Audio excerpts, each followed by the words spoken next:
Hello, everyone. My name is KJ Whippy, and I'm joined today by Expandweed87 and the Mad Lad Brad.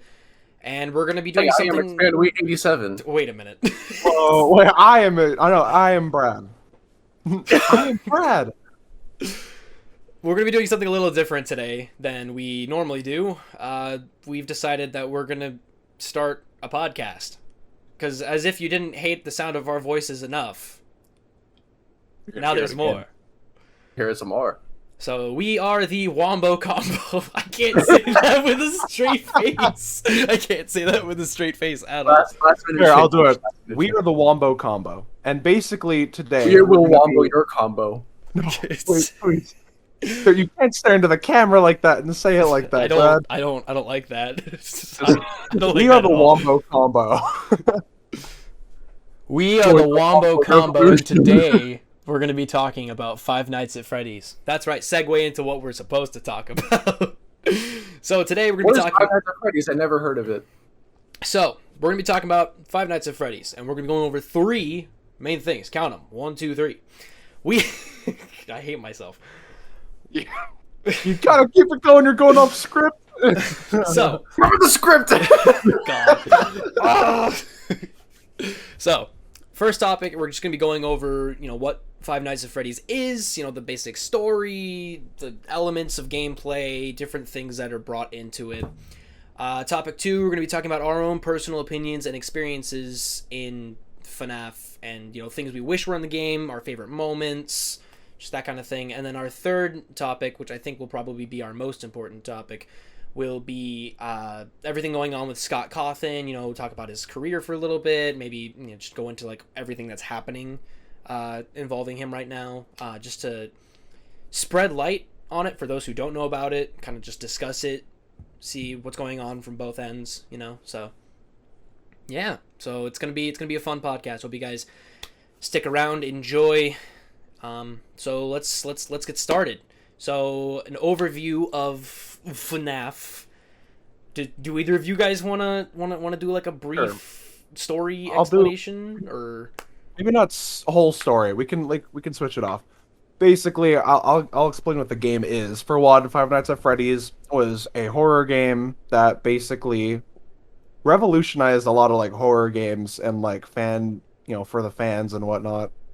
There was a lot of things that came about from it, but basically, I know like Five Nights at Freddy's 1, you were a security guard. You basically were trying to keep the robots, the animatronics, Freddy, Bonnie, Chica, Foxy, from going into your room using the little door switchy thingies. But that's the scientific term for it, by the way, the door switchy thingies. They're actually called the doohickeys. Oh, sorry. I was talking about the European scientific name. That was okay. Yeah. The door switchy doohickeys. Wait, I thought it was the flip-flops. We don't use those terms here, Brad. Yeah, Brad, get out of here. I'm sorry. We don't use those terms here. Brad, you're banned. You're canceled. Sorry, don't cancel me.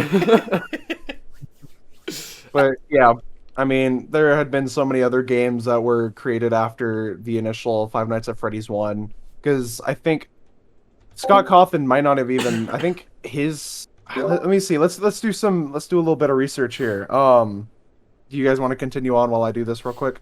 Yeah. So. Oh, go ahead, Brad. Go ahead. My bad. Go ahead. So.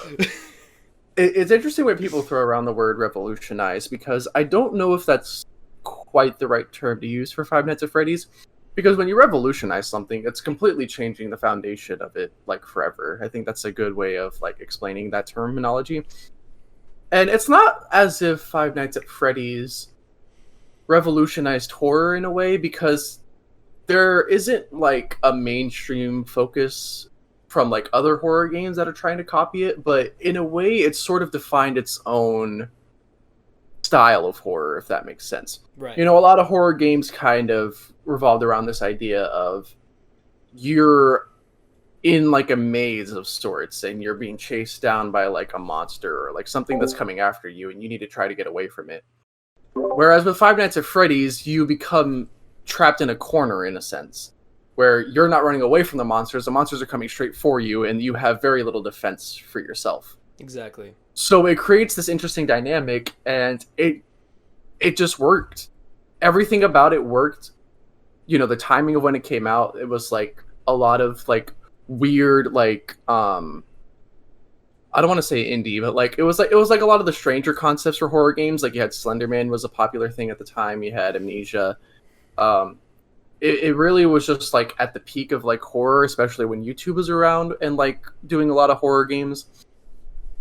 In just a way, FNAF was like the perfect storm, and it really just went on to define a lot of people's childhoods. I know all of us here, that's why we're here, because FNAF, we grew up with it. Our teenage years, I should say. Yeah. But Scott offered an interview for whoever beat Ultimate Custom Night, and I just wanted it. No. You know, just.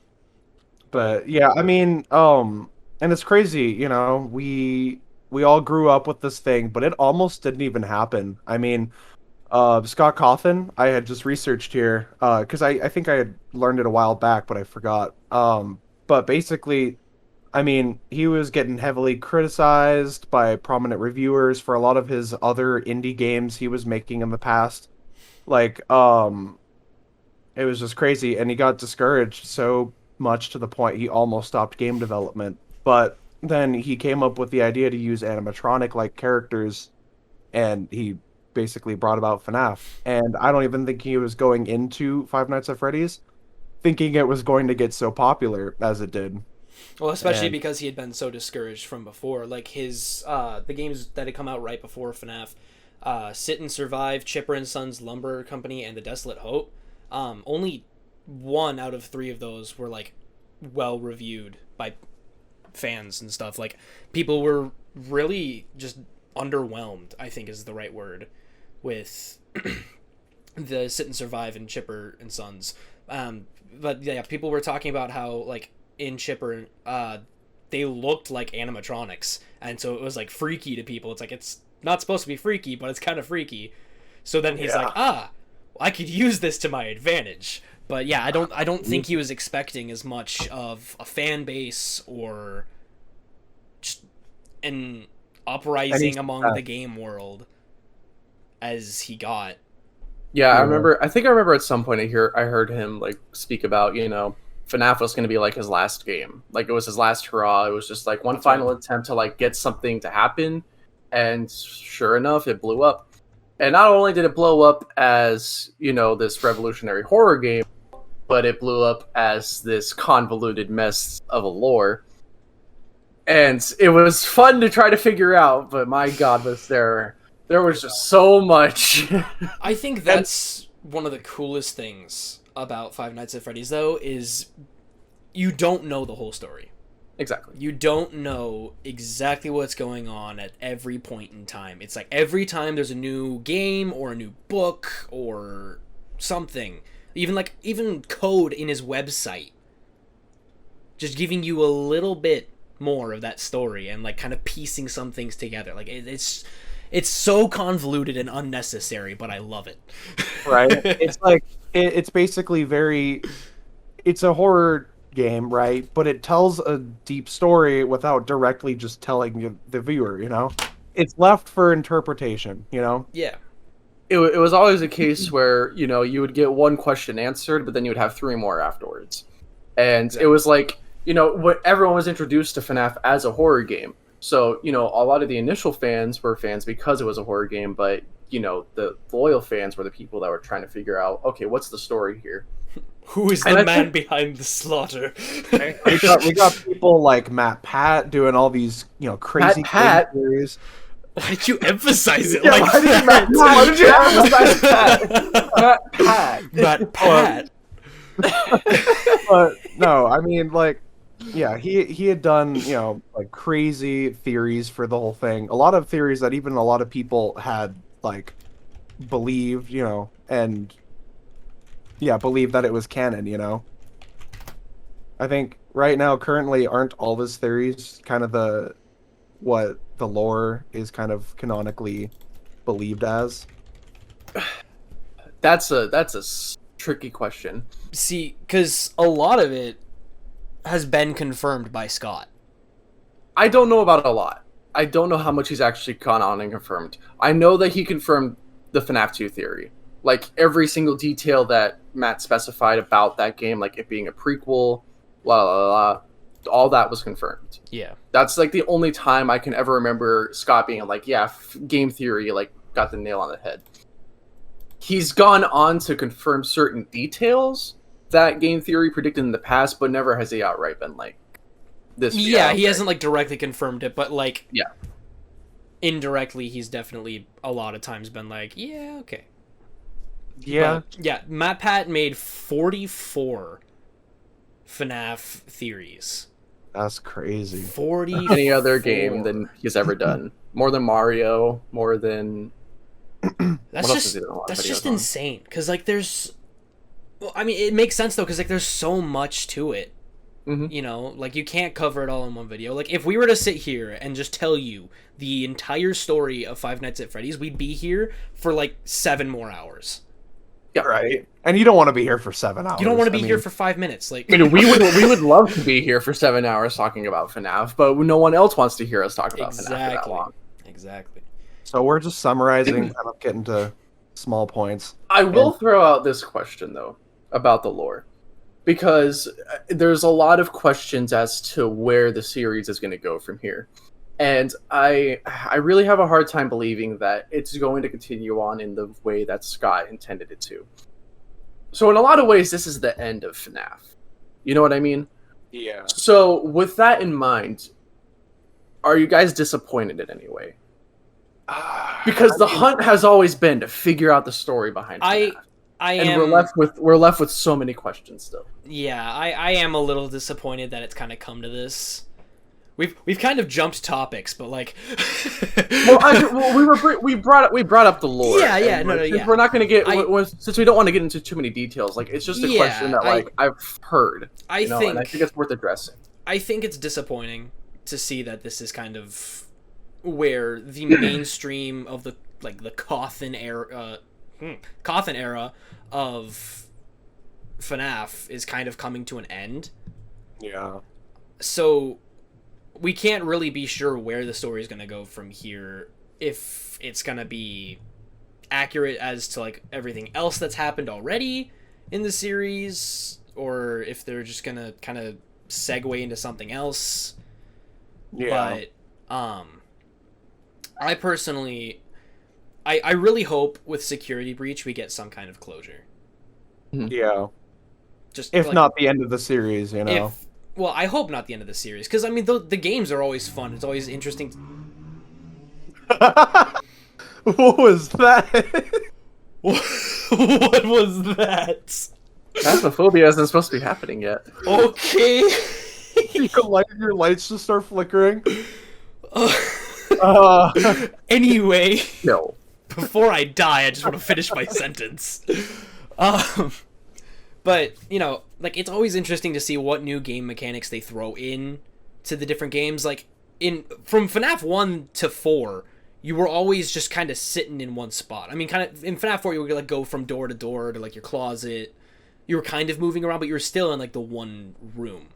Sister Location introduced going to different areas of the entire place. But you were still in one facility. You were still in one facility, but you were going to, like, different rooms. Yeah. You'd be crawling through vents. You'd be pitter-pattering through Balora's Jingle Bell room. You know, it's like every game has new mechanics, and it switches it up every time. You know, it's like, it's just, even if it's slight, there's just always something new. And, like, I really want to see them just come up with new things more and more and more, you know? And I think one of the biggest examples of just, like, the whole game, the way you play the game, like, I think 1 through 4 definitely show that, like, diversity of game mechanics. Because 1 goes from, like, oh, you have to keep them out with your door. You can also use the lights to see them in your hallway. To 2 being to where you don't have doors at all. You know, you have to. The only way to protect yourself is literally a mask and a flashlight. And then 3 being no mask, not even a flashlight, right? Right. Well, Yeah. It's no, just yeah, camera. you're right. You're right. The only thing that protects you is Audio the cues. sound of Balloon Boy, Mhm. yeah. And then you've also got other things trying to kill you, like the ventilation. Yeah, I had a stroke. The ventilation system, the audio system, the video system going out, all Right. that stuff. And then 4 was literally having to hear the sound of the animatronics breathing for part of it. I hate that. Yeah, and then That right, or like having to use your flashlight to get rid of the little baby Freddy things that are just having a seizure on your bed. you know, Oh, and then me too there's though. yeah, and then there's the part with like Foxy. You have to like close your closet to keep Foxy from coming out, Right. and then it's just it was different mechanics each time, and it's pretty cool. Good example. Another way that the series evolved over time.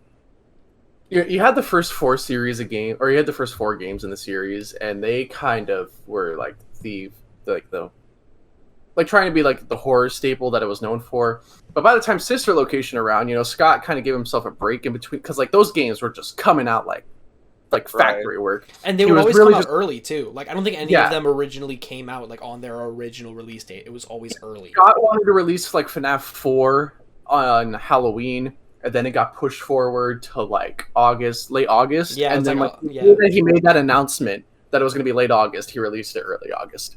So it was like he really oversaturated the series, and he gave himself a break there when Sister Location came out. So not only did the series evolve like mechanics wise, but meme wise, like Scott became so self-aware of the fact that he's got like a whole bunch of meme lords in his community. Exotic so butters. You had exotic butters, you had the Casual the mediocre bongos. melodies, casual bongos, you had like number one crate, the jar of pickles. Like there was just so many jokes in the series, and like it became so self-aware, and it was honestly so much more fun to stick around. My favorite of all of them, when you're playing Fazbear's Pizzeria Simulator and you're playing the mini games, and then you like have Helpy jump and he lands and he just snaps his snaps his neck. Yeah, it became so funny. But it became funny, but it didn't betray any of like the serious moments that it got into, like the lore bits that you were given, right, or any of the horror bits. And like just seeing it like go from FNAF 1 to like taking itself so seriously to like Ultimate Custom Night being lighthearted but still like addressing these serious points, like it's a really fascinating thing to look at. And like even in FNAF 1, like there was still like a funny thing where it was like you honk the nose, like there's always like these little things or whatever that he throws in every game. Even though it's a horror game, you still have these fun aspects to it. There's the honk. Right. I think like every one of the games, I think there's somewhere you can get the little honky sound. Right. I mean, 1 was literally the Freddy poster. 2 I'm trying to remember what. 2 didn't it have a bobblehead on the desk? I think so. I think it had a bobblehead. Because I don't remember that. I know in 3 there was the bobblehead on the desk. No, in 3 it was when you could turn your camera to see the doorway. There was the Freddy. Yeah, there was the golden Freddy. Yeah, that's right. And then in 4 it was the plush that was on the bed. Yeah. 4 was the plush on the bed. Sister Location in the secret room where you're trying to defend yourself from Ennard on the 5th night. Where there's the little Fredbear plush. Don't even go there, Brad. were you not able to honk Ennard's nose? Because like you could see his mask. Oh yeah, you can honk his nose too. That's right. And like all the little dudes would like make little sounds too. Mm-hmm. Yeah. There were those. There, FNAF 6, Helpy, you could boop his nose when you're at night and you're like doing all your closing stuff. You could honk his nose. Yeah. And then Ultimate Custom Night, there's all the different rooms or whatever with something to interact with in there every time. So it's just there's fun little Easter eggs and stuff that you can find in there. So that's a really good point. As much as I like don't want to, or as much as we don't want to get into the lore, I think that with like over time, he did realize like the questions that he kept bringing up throughout the series, because like 1 through 4, it's still kind of like up in the air to this day. Like, is it dream theory? Is it not a dream theory? Like, is it all even real? Whereas when you got to that end point, you know, from like Sister Location to Ultimate Custom Night, it was clear that like this is the story that he's trying to tell. He's trying to tell the story of Michael Afton, Right. going after his father, trying to stop all the evil that he's done, and like because of that focus, I think you got a lot better story moments in those games, in my personal opinion. Like, you know, FNAF 3 you had like the happiest day, FNAF 4 you had the bite of 83. Those were really good story moments, but like in Sister Location, like you got getting scooped and you know, Michael Afton resurrecting, you know, Father, I'm gonna come find you. FNAF 6 you had Henry's monologue, which is quite possibly the coolest thing to come from this entire series. The It's fact so cool. that the coolest speech I think I've ever heard from a video game. I think that is one of the coolest speeches I've ever heard. It's definitely top from a 3, video top game. 5. It came so from a Five good. Nights at Freddy's game. Like, no one would think that. Which, I'm not Right. trying to say anything bad about the game series, but, like, you wouldn't expect something of that just intensity of a monologue. and emotion, because when he's talking to his daughter, like when he says, "I couldn't save you then, so let me save you now." Yeah. Every time it chokes me up. It Chokes me up every time. And it's so weird because you hear him every night when you do the like the scrap, like Yeah. scrapping the old animatronics. So like the entire time you have no idea who he is. He's just this tape guy, and he's super creepy. You don't like his voice at all. I like his Just voice. for it to come. Well, like when you're like in the room, like his voice just adds to the tension of the moment. You're just like, I'm gonna die. okay. Don't wake it up! Don't wake it up! Don't wake it up! You know. And then you know in FNAF 7 you had you know, Golden Freddy, like that when you get to 4800 score, 48,000. I don't remember what the highest score is in Ultimate Custom Night, but you get like Golden Freddy like shaking off into the distance, fading into black. You also had There's all the voice just a lot of the lines. Easter eggs that you had. There's It was really Good. Okay. Well, you know what? While Brad's kind of doing his little intermission there, we can go back to the whole part about like some of Scott's previous games. I mean, I've played Sit and Survive actually. I used to play. I have played it on my phone, and it's basically this really pixelated kind of retro style game where you're sitting in one spot and you're supposed to survive the outside elements while being like kind of camping, I guess. You have things like bug nets to prevent the mosquitoes from taking away your health. okay. Yeah. I've seen like the gameplay for it. you've got I've the never bug seen any zapper. gameplay of it. I just know that it exists. Yeah. And I mean, it was pretty fun to play as like a kid. Like, you know, I'd be coming home from my swim practices during the summer, and I would just play Sit and Survive, and I was like, you know, this is pretty fun, you know, until it ended up getting so hard to the point that my little tiny brain couldn't like do it very well. But I Still mean, tiny, by the way. it's still tiny, but it's tiny but proportional with my size. It's grown, but not much. It's Right. normal. So- It's normal size to an average human, but because it's in your body, it's small. There's a reason you're the muscle of the group. Me, big, strong.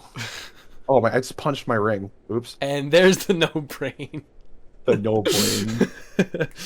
Alright, but yeah, anyway. So what were you saying about his older games? Because I kind Oh. of have like a point to like bring up about it if you're gonna continue on about that.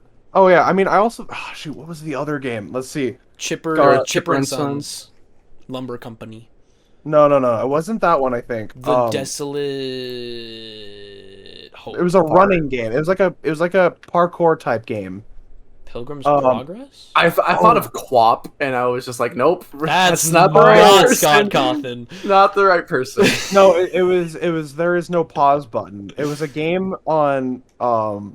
Here, let me see if I can share my screen, if that would be beneficial for us. Just Oh Basically, god. Oh god. it was a game where it was on the phone, I believe, or it was an app. Oh. Yeah, it was like a geometry dash type game. Wait. I know what the name of this is. Shoot. Is it Yeah, Julian, go to that RPG go to that Max? second image. Yeah, this Yeah, is that's the that's the Oh, Yeah. that I didn't think that- survive. Yeah, I think there's some reference to it in one of the FNAF games. That's a very familiar style. FNAF World. I think it's in FNAF World. Ah, okay. FNAF World is a whole topic. I wish by it was itself. still. I wish it was still up. Oh, It this should have hurts. been. Oh man. This- No, hold on. No, we're not We're not talking there yet. about this We're not there yet. We're not talking about this yet. We're not there yet. We're not No, there I'm yet. not ready to get emotional. But if you look at a lot of these Ugh. games, like the earlier Scott Cawthon games, you can still see his like style in each of the games. He had You know a what I mean? definite style. He had a very unique style about him. And I just want to go ahead and finish up my FNAF 7 thing that I was talking about. I got cut off there, but like, you know, you Okay. had like all these little Easter eggs that like covered like different little lore bits. You had Old Man Consequences, which was a nice little Easter egg for everyone that remembered FNAF 4. Or FNAF World, I'm sorry. It was just a really cool way to see all these little, like, Scott focused more on the story that he was trying to tell with the Afton family, but still recognizing the past works because they were still very important to getting him to that point in the series. And I really think it's interesting to see like you're saying, like how he got so much more involved with the lore for the last games, like, and you see a lot more of like what happens to William Afton, because like Ultimate Custom Night is just his own personal hell. Like he's just stuck in purgatory, and like all these different animatronics have like different voice lines and stuff. If you've never played it, it's free on Steam. Go play it. It's hard. It's so hard, but it's fun. And there's different voice lines for different animatronics, and there's a few that mention the one you should not have killed. So it's like he's being held here in this eternal hell by the kid who's possessed Golden Freddy. What? Who? What? Yeah, it's like it's so weird, and like, Just getting into any little detail, you'll go on to like 7 other details about the series. So like, I think it's just like a nice way to like wrap it up there. That one of the spirits possessing Golden Freddy was just tormenting William Afton, and yeah. it was just, there's so much. Yeah, and by the way, Brad, what did you want to say about some of his older games? I just wanted to say that he definitely had a unique style. Oh, okay, that was the thing. Okay, just making sure. Yeah. Ha, you're the ignored one now. God, it's crazy. I mean, his net worth right now is like 60 million. Scott Cawthon. Wow. 60 million. Five Nights at Freddy's really did like. It changed his life. I mean, He was going from like so far what seemed like a failing indie game creator to a sudden just like probably one of the most impressive indie game creators in the whole, at least horror. The market. most. You know. And I guess it kind of deterred from being an indie game developer near the end there because he handed off the series to different people to work on. I'm trying to remember the name of the one group that worked on Help Wanted. Steel Wool? Steel Wool. That's what it was. Yeah. So, Well, yeah, and I think he has a publisher for the books. Yeah. I'm not entirely I sure. don't- I actually have a book here. Let me. you can say whatever you can say whatever you're saying, Julian. But I want to check like what. Right. I mean, typically, doesn't every like book author have a publisher? Yeah, but it's like, he's not doing it himself. Yeah, he's not doing It's- it himself. He's doing it with the help of someone else. He has other authors. So like for Blackbird, he has 2 other authors. I think each story, like he has one that he does, and then the other 2 are done by other people, Makes sense. or something along those lines. But And you can tell that the Five Nights at Freddy's VR was definitely like helped developed by other people, because like. I know with Scott Cawthon's style, it's never been about smooth animation and whatnot. It's never been about showing like how they're crawling up to you or walking to you, like how the VR one did. God. Not to have the shameless self-promotion in here, but if you haven't watched me play Five Nights at Freddy's VR, please go watch it and see how terrifying that game is. Yeah. Because you see them walk past the doors, like as you're standing there. I think this is a good segue to further talk about the other producers. Like Scott straying away from being an indie developer, just working on the series by himself. He's able to hand off his creative property to other people. He gives the creative input, and people are able to use the tools that they have at their disposal to like bring them to life. Right. Which led to Help Wanted being the scariest FNAF game since FNAF 1, probably the scariest FNAF game, and in my opinion, the best FNAF game. Just because they had tools that he didn't have access to. And with the books, he has writing capabilities that he himself is not fully capable of. So, in an ironic twist, he didn't really sell out the series because he kept the full creative property of it, but he was able to get help from various different things, and it led to, honestly, the biggest boom of FNAF, I think is a fair statement to make. So, and like, the best product of FNAF to come out. Anyways. You said something about selling out that reminded me. Do you guys remember a little while back when there were like 5 FNAF fan game developers that Scott was funding? Oh yeah. What's gonna happen? What's gonna happen with that? Okay, Scott doesn't lose any of his funding though. Like he has all the money that he's made. That's true. He can still help fund them. That's true. And he still owns FNAF. He didn't get rid of like his. Yeah, he's just retiring from making more. Yeah. Okay. So but like that, I didn't think about it. I was like, wait, so is he gonna still fund and help out with these ones? Maybe? I think when we get to the controversy surrounding Scott, we can just talk about like his contribution to the community as well, because that's definitely important. Are those same fan developers still making games, or because I know you said there was 5 in particular? Yeah, so I know definitely for one of them, they're making like a reboot of the first FNAF, and it's so much scarier. Like from the trailers I've seen, oh my god, it's gonna suck to play, but it's gonna be so fun to play. It's gonna be terrifying.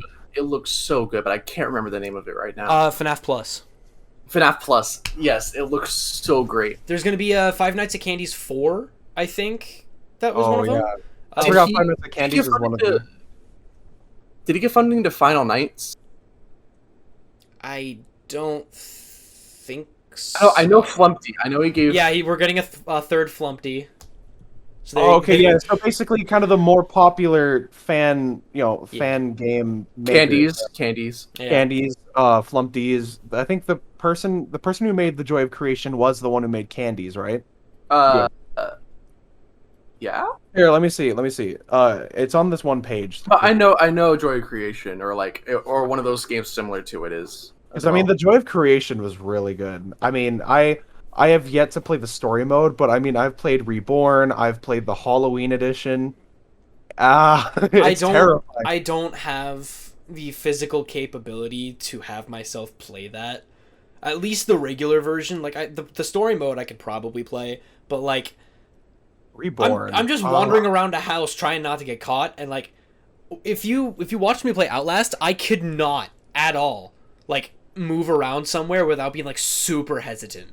Like I would hesitate all the time. There are a lot of actually. Now that you say that, there's a lot of times where you do end up hiding in a room that you know is safe. And I'm just like, you know what? I'm just gonna chill back here. Y'all have fun. Right. And then like suddenly you're playing The Joy of Creation, and it's like you hear Freddy's like giant metal footsteps getting closer and closer, and you're like, nope, this room's safe. The room's safe. Yeah, exactly. It doesn't end up being because he turns around with his bright eyes. See, it's one of those things where I kind of have a hard time playing a lot of the fan FNAF games just because I know it's not FNAF, you know? Yeah. But I can't help but not recognize like the work and the effort and like the high quality that some of these game developers put into it. And so I watch people play it, you know? For a lot of them, the opposite, you know? Yeah, some more cheap cash grabs like Five Nights at Wario's and like... Okay, but Five Nights at Wario's, that's kind of funny. Like, come on. Like, yeah, that's what it is. McDonald's. Like, it's a funny goof on the FNAF series, and like you also had like Five Nights at the Chum Bucket, which was... There was one place. I forgot about the Chum Bucket. Yeah, I mean the one that was based in McDonald's was also kind of funny. Like it had, yeah. I never watched that one. I was just like, no. The late night McDonald's with like the moon guy with the glasses and whatnot. What was the Mickey one? Treasure Island. Treasure Island. Ooh, that one was genuinely creepy. That was fun. There was like Mickey, and then there was like inverted Mickey, where he was like inverted colors. It looks like the person who made Five Nights at Candy's is not the same who did The Joy of Creation. Yeah, I didn't think so because they were definitely two distinct art styles. But like, I could have seen it. Nixon there was Pop Goes. Pop Goes, yeah.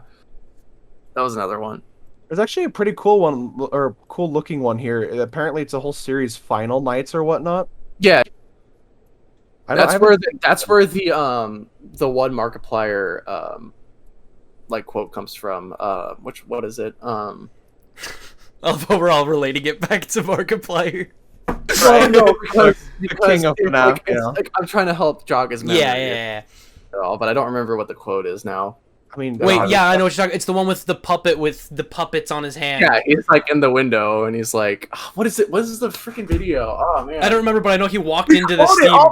He walked into the Steam and he's like, freaking Steam.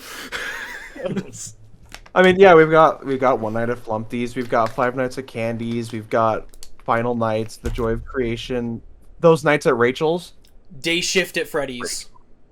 Oh, dude, I don't think I've ever heard of that one before. Five Nights at Fuckboys. Wait, that's a trip and a half. Oh man, we're getting completely sidetracked. I know this is such a segue, but I mean it's totally worth it. I love it. It just goes to show that FNAF like generally didn't it didn't redefine any like mainstream like horror genre, or mainstream like horror like games, but it created its own genre. I was gonna say it made its own. It just kind of like so there's this whole area of horror here. I'm gonna go over here. And, we've got things like Amnesia that created like a big portion of like horror games. We've got some other like funny little horror multiplayer games like Blackout Club, Phasmophobia. What was the other one? The one with like the rat creature your friends can play as. Not No Sleep. What am I thinking? In Silence? In Silence, yeah, In Silence. And then we've also got Dead by Daylight. Those types of little horror multiplayer games. There's they've none got of those their own copying genres. FNAF. Yeah, I know. They've got their own like genres, but then FNAF, created its own. So I'm curious to see, like, Julian, I remember the other day you were talking about, like, what if there was, like, a multiplayer FNAF? Right. How do you think that would work? How do you think that would, like... shoot. Do you remember Five Nights at Bonnie's? No. It's Bonnie Simulator. That's what it's called. It's Bonnie Simulator. I would imagine it's something like that. Okay, so, like, a few of you would play as, like, the animatronics. Mm-hmm. Okay. I feel like that would be really overpowered if you're an animatronic, though. Well, I feel like you would have cooldowns between when you can switch between cameras and attack and whatnot, yeah. Probably. Or like, maybe like a co-op, like PvE type thing, Like, I know, like, let's say like FNAF 1, there's a Gmod map, right? And you can invite your friends onto it and you guys can just go around being stupid, have fun and whatnot, and get like genuinely like serious about the game if you wanted to. True. So that's another thing we didn't bring up about the FNAF games, is that there was genuine strategy that had to go into a lot of the games because you had very limited resources with how you could keep the animatronics out. And that led to Scott creating custom nights where you can, upgrade the difficulty of the animatronics, and it led to a lot of people trying to beat them at the highest difficulty. And it even led to a whole game where it was nothing but customizing those animatronics and trying to survive 50 of them at the same time. Which, to whoever has completed that, whoever has completed 50-20 mode, Daco, how? How do you have the brain capacity to do this? Right? Like, with FNAF 1 even, like, for me, the brain capacity is just not there to barely even finish 2020 mode, or 420 mode. See, I think like in the lead up to Scott retiring, I think that was the most fun to be a FNAF fan as like someone who's like exploring the lore. But as someone who watches FNAF videos, I think Ultimate Custom Night was the most fun because you had all of like the Chica like cutscenes and the Freddy and Foxy cutscenes. But even just like trying to watch people like progress through Ultimate Custom Night was so much fun to watch. Watching people grow throughout the game, Mm-hmm. learning Right. new techniques, learning different strategies, figuring out, oh, this does that. When I started playing Ultimate Custom Night when I first got it, I didn't realize that you use the keyboard for like 90% of the stuff. I still don't remember what they all do, like all the buttons do, but like Why do you there's need so to many move things. your mouse in Ultimate Custom Night? It's really just to move the cleaning sign. Yeah, for, the wet floor sign, and if you're in the cameras, yeah. clicking the coins or buying the plushies or Crazy. Oh God, imagine is having crazy. to account for 50 different animatronics. Yeah, I noticed that, but I didn't want to say anything. I got all this up here, dude. Don't worry about it. I'm just like, But I think talking about watching people grow is a good way to segue into like the impact that FNAF had on not just us but like people in general, because I brought it up in my FNAF 1 video, which you should go watch right now. Go watch it. Go on, Funny. scoot. But I talked about like Markiplier played all of the FNAF games except FNAF World. Jacksepticeye, pretty sure played them. PewDiePie played them. Like everyone played FNAF, and It when was a national phenomenon. it really was, and there was a select few people that stuck along with the series, and like you could see like from point A to point B like how their channel grew because of it. Especially Markiplier, known as the king of FNAF, and getting millions of views for those FNAF videos, and it was just such an interesting experience because we as a community, the FNAF community, like grew together and spent so much time trying to solve the lore together. And I know for all of us in this room, our entire teenage lives was like defined definitively because of FNAF. Like I don't think my teenage life would have been the same without FNAF.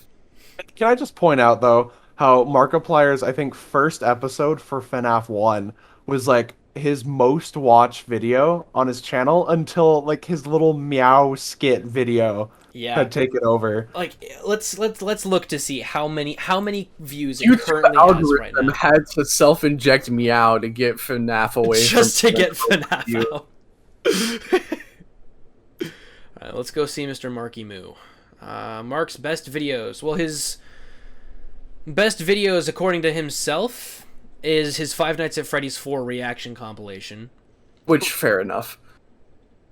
His most popular FNAF video, it's his third popular video. It's his third most popular video. 92 million views. Beat only by Meow and Woof. Wolf overtook it? Woof's at 122 million. Is Moo fourth? Moo is fifth. What's fourth? Five Nights at Freddy's animated. Also, Julian, your camera's gone. Yeah. He, his mummy walked in, I believe. Oh, mama.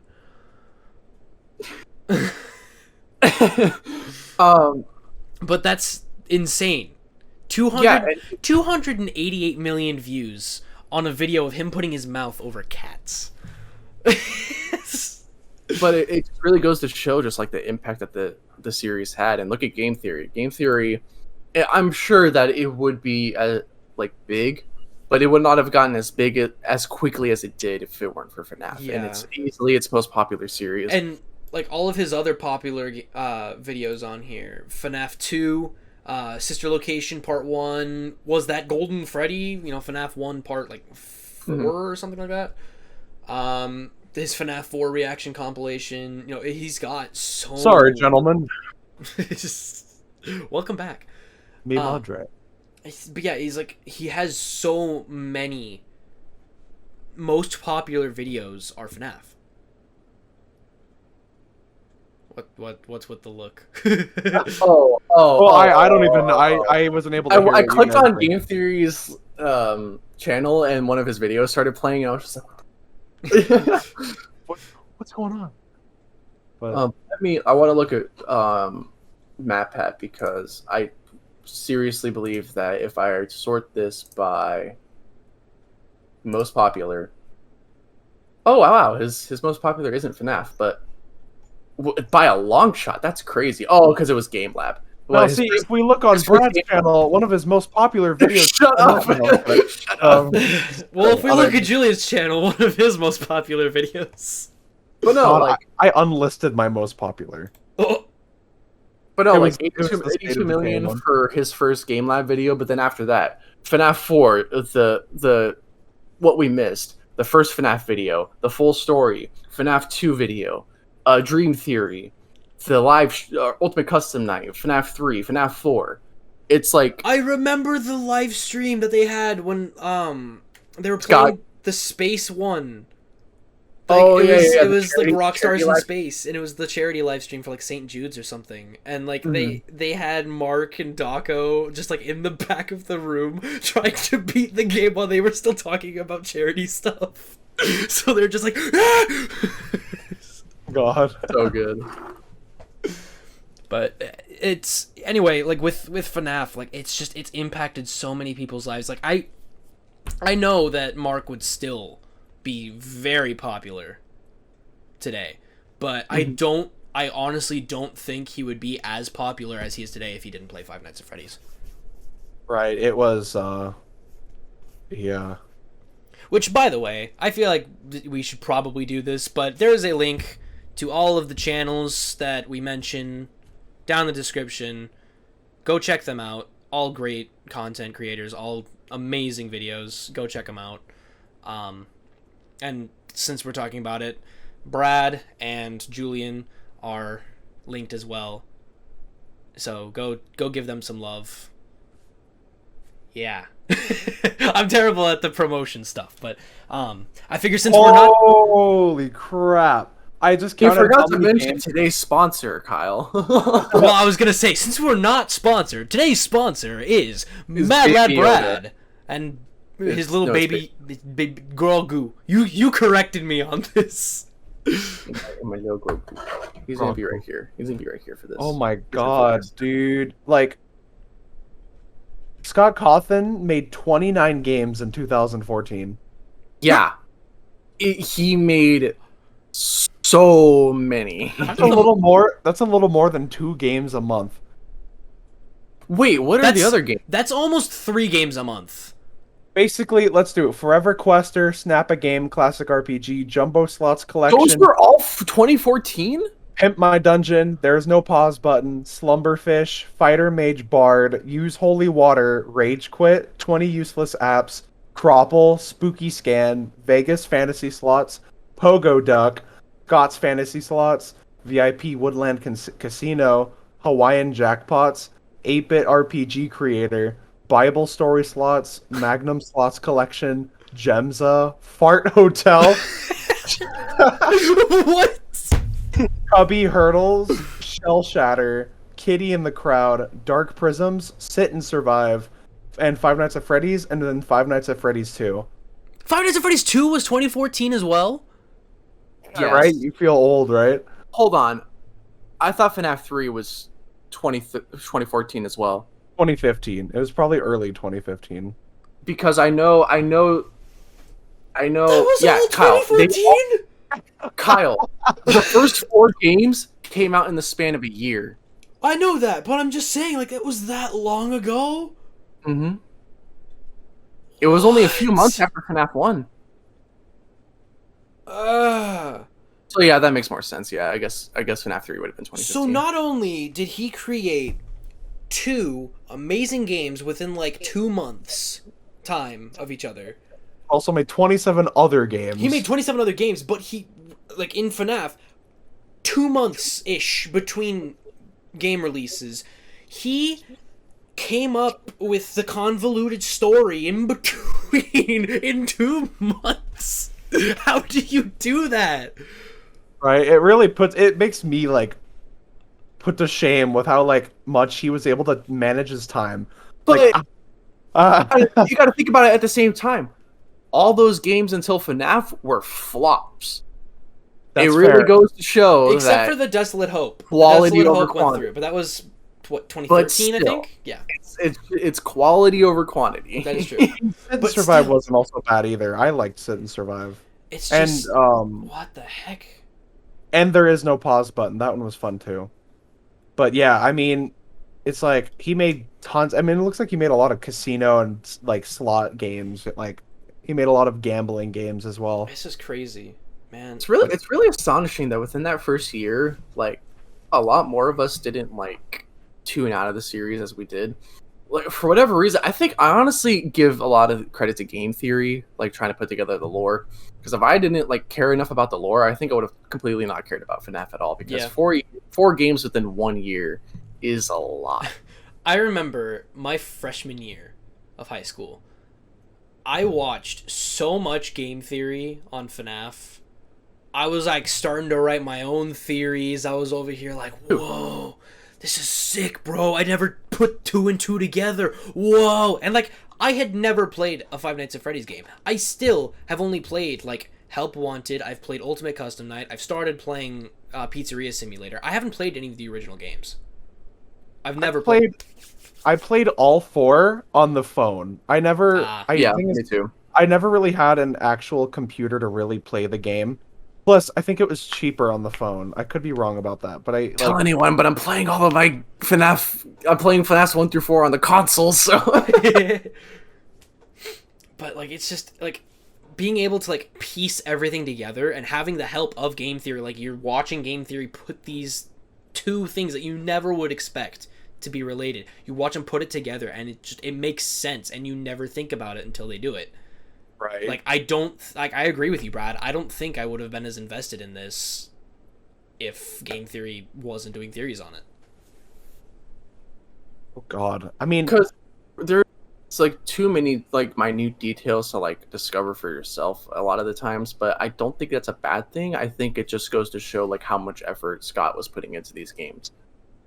And I know I've already said it, but like it's been we're going on 7 years now with FNAF, and Jeez. every single year, it's been in the forefront of my mind. I was just like, when's the next FNAF release coming out?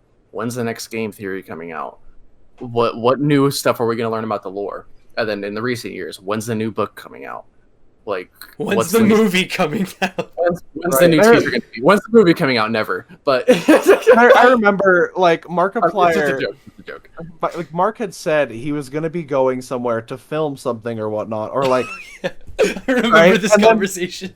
and then like in every horror game he played, not even there were some even non-horror games, but like he put in the YouTube game section that he was playing FNAF, Five Nights at Freddy's 1, and a lot of people were seeing that as, YouTube is recognizing this game as FNAF. No, you don't. It doesn't recognize anything. You have to physically input what game you're playing when uploading a video. And it's like, so he was putting in there that he was playing FNAF 1. And so we were all making theories like, Brad, your face. I don't to. want to burst your bubble, but I did not upload that, or I did not put that I was playing Five Nights at Freddy's in my video, and it recognized that I was playing Five Nights at Freddy's. did it? Yeah. Oh, that's weird. That might be a newer thing. I know you can manually upload it, but I did not put in Five Nights at Freddy's, and it recognized it. Okay, that's something I didn't know. But if it's for every video, then that doesn't make any sense. So Yeah, go no, ahead. it was for every video. Like Julian was saying, like every video for a solid while, it was just saying Five Nights at Freddy's. Like he was playing at Dark of Night or whatever. Somewhere in the hotel. That Five great Nights game, at by the Freddy's. way. Awesome game. Love the game. Awesome. It was. I honestly want to play it for myself, but I'm trying to wait to play it so I can forget how to play it in the story, right? Because I watched the entire series, and it's like I know how everything happened, so it wouldn't be a surprise to me. I mean, But- you Yeah. probably still get surprised if you get caught. Right? Get hit with a baseball bat. I'm like, whoa, but Oh dear. Whatever shall I do? right, but like, Looks like I'm knocked out again. Time to go into a random hotel room. right, but knowing how the deaths of all the ghost characters or whatnot you hear about, it's just like, if I had played it for the first time, seeing the one girl fall from the top of the stairwell, I would have been like, Hey, spoilers! Spoilers! Cut the video! Cut it! And that's another interesting thing, because we talk about all the theories and whatnot. FNAF was able to get you to care about a lot of little things. like we drove ourselves crazy over people's names in FNAF. Like Will Trap versus Mike Trap, trying to figure out Golden Freddy's name, trying to pinpoint like the missing children, their names, like Fitzgerald. how does a series get you to care about people's names? Right. Like that's an astonishing feat. We would count animatronic feet, so no pun intended. But regardless, like there were so many minute details that, like, because we knew that every detail mattered. Like Scott doesn't do coincidences. We would pay attention to every single detail Exactly. that he put in these games. It got us to care about them. And every single thing is significant, like you're saying. And I'm having a stroke trying to figure out what I'm saying. Like, there's 3 different characters named Jeremy. Mm-hmm. There's 3 different characters named Jeremy. There's the one on the gravestone. In that one missing cutscene. child, Yeah, one of the missing kids.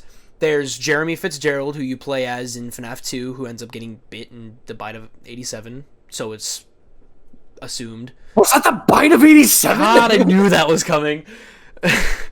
And then there's Jeremy that they talk about in Help Wanted, who ends up like cutting off his face with the paper slicer. The guillotine paper cutter. Dude. Like, it's just there's so many minuscule details that you'd be like, oh, another Jeremy, sure, why not? But no, they're all significant in their own way. You know. Right. I mean, the bite of 87 was such a big thing for in the beginning of like the game. Right? We all thought like that was going to be the main part of the lore. No, there was much more after the bite of 87. And like, you know, it's just crazy how the guy you play as in FNAF 2 is the guy who's literally involved in that. What's crazy is some of the questions that we had in the early days of FNAF. Like we waited a long time for some answers. Golden Freddy was a question that we kept bringing up over and over and over and over again. And only recently do we actually have the full story of Freddy. And even then, there could still be some questions about him. Like, he was such an anomaly to the series.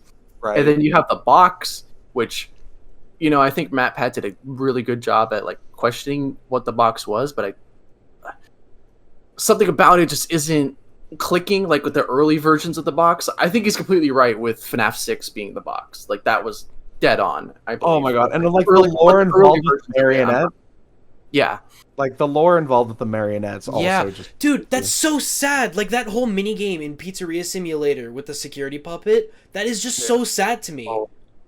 Because, like, she's just this little kid, and, like, all these other kids just locked her outside. Right, and isn't this... If I remember correctly, the story for the marionette was that it was, you know, a girl's soul trapped in the marionette, but was trying to give life to the other kids who were murdered, right? So she was the one who put their souls into the original suit, them right? in her arms. Yeah. So it's just like, it's crazy how involved the marionette was. Like, despite the marionette just being a puppet in a box that you gotta wind up a thing for, a music box, it's just got some really deep lore in it, and it's crazy how everything matters in FNAF.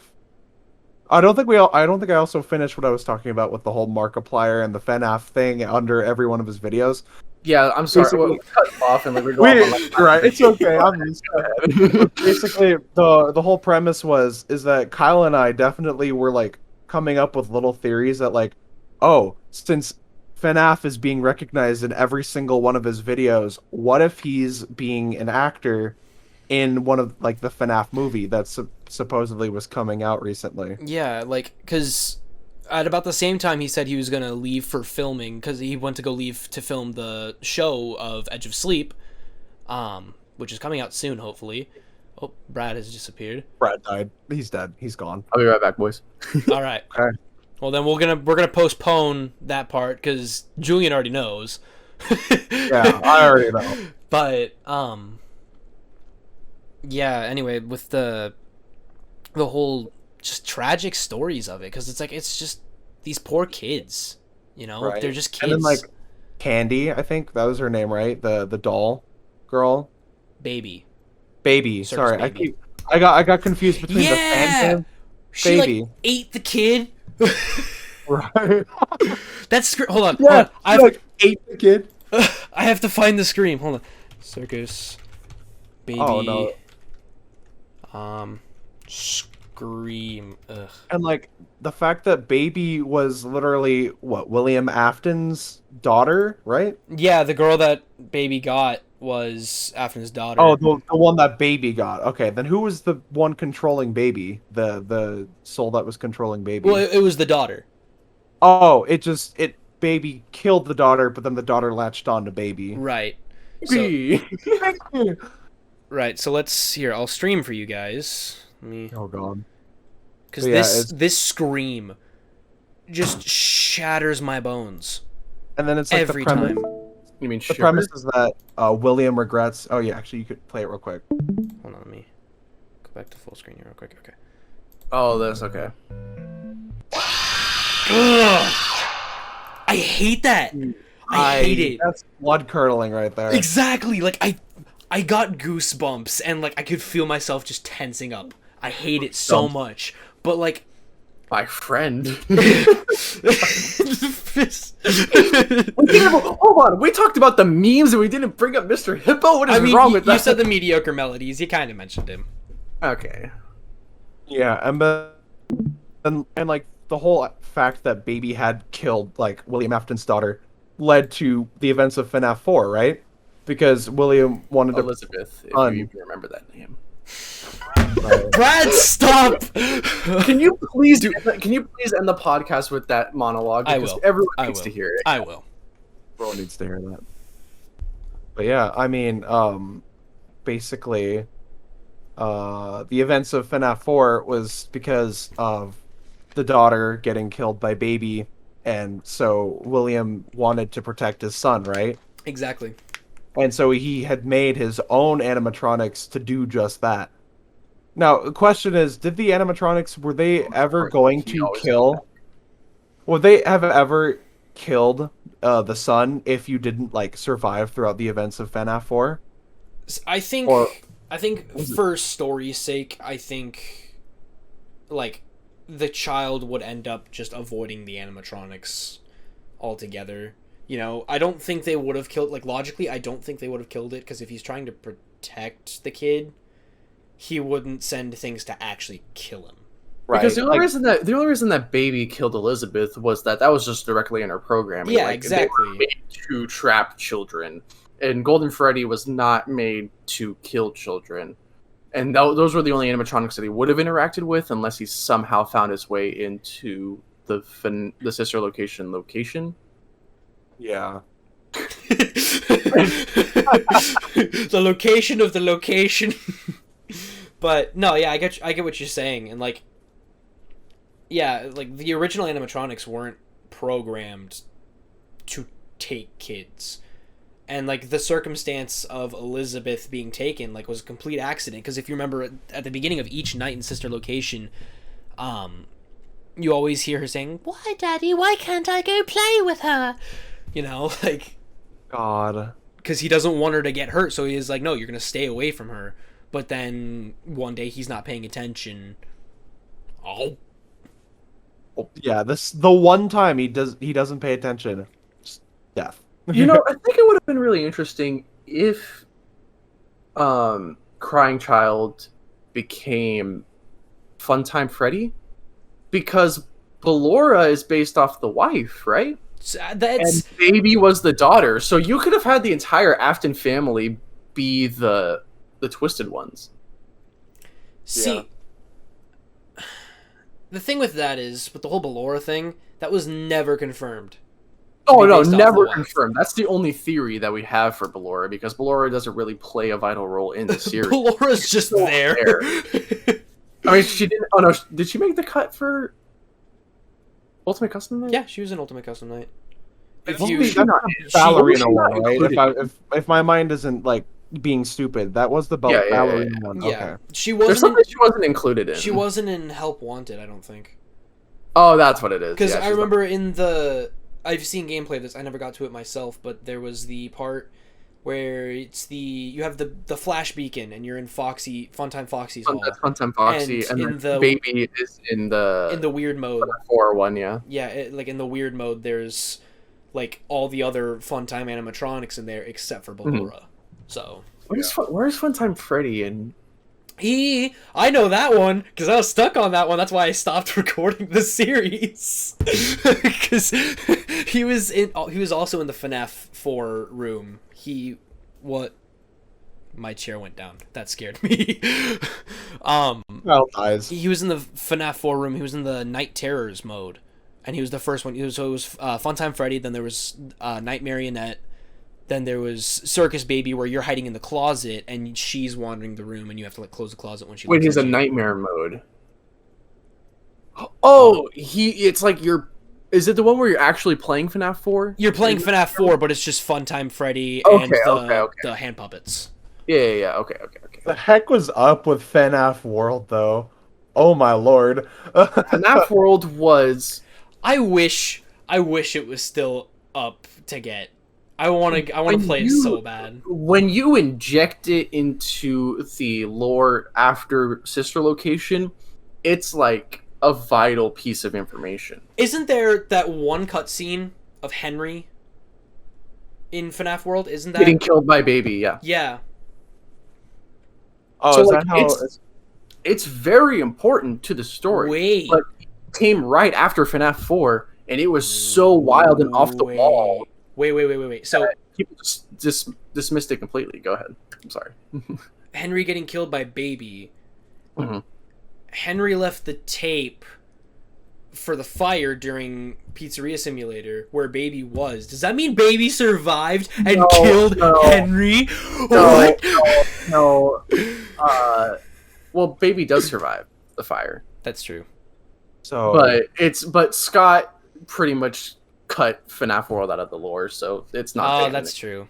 But it's not. But if he didn't do that, then that. What the heck was that?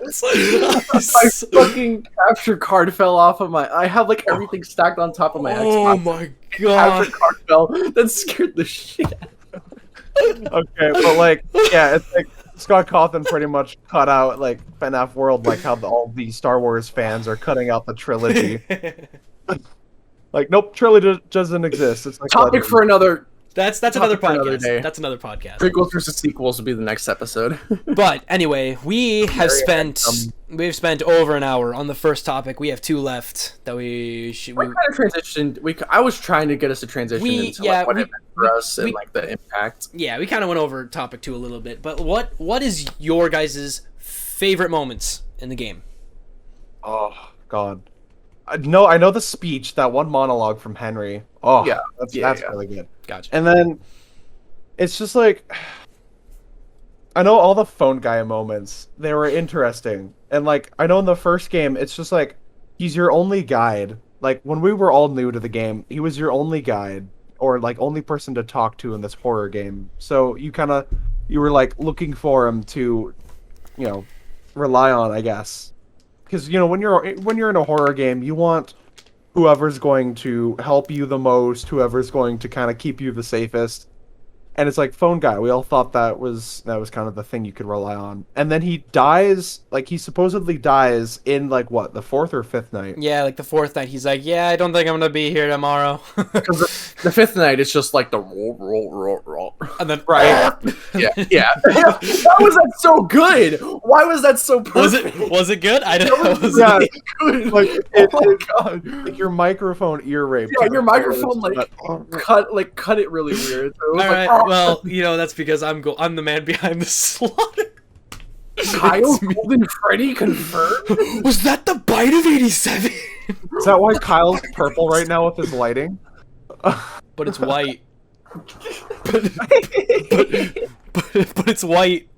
Oh no. Also, anyway, don't mind the Clorox wipes. Anyway. Oh god. Oh no. I wiped off my keyboard today. We got the lotion and the tissues. Nope. It's just. No, that's over there. Oh. Anyway, you were saying, Julian? Wait, what was I saying? Oh yeah, it's just basically it's just crazy like how you got to interact with the phone guy throughout all of the games. I think not all. It wasn't all of them, right? It was only it was most of them though. It went right? from the first 3 games having Oh, the fourth phone never had a guy. phone guy. The third game had the dude that you worked for playing tapes from the phone guy from the first 2 games. FNAF Like, 4, and he's like, oh yeah, dude. he's like, yeah, man, I found it. Dude, we found one. Yeah, we found one. It's a real one. A real one. But there was him. Found some old training tapes. Yeah, so he played the tapes for that, and then FNAF 4 didn't have anything, and then they went from that to the automated voice guy in Sister Location. Exotic Butters. Yeah. Which he kind of became a staple throughout the rest of the series. Exactly. Because it was the same voice in every single game. Yeah. Like Pizzeria Simulator, when you're trying to test the different animatronics and whatnot, he's like a controlled shock, Yeah, then there's Henry in Pizzeria Simulator, but there's also during like the opening and closing cutscenes where it's like, congratulations, you work for the Freddy Fazbear franchise. Freddy, you are trying to trick Freddy. Looks like my tape got stuck. Rewind. Welcome to Freddy Fazbear's franchise.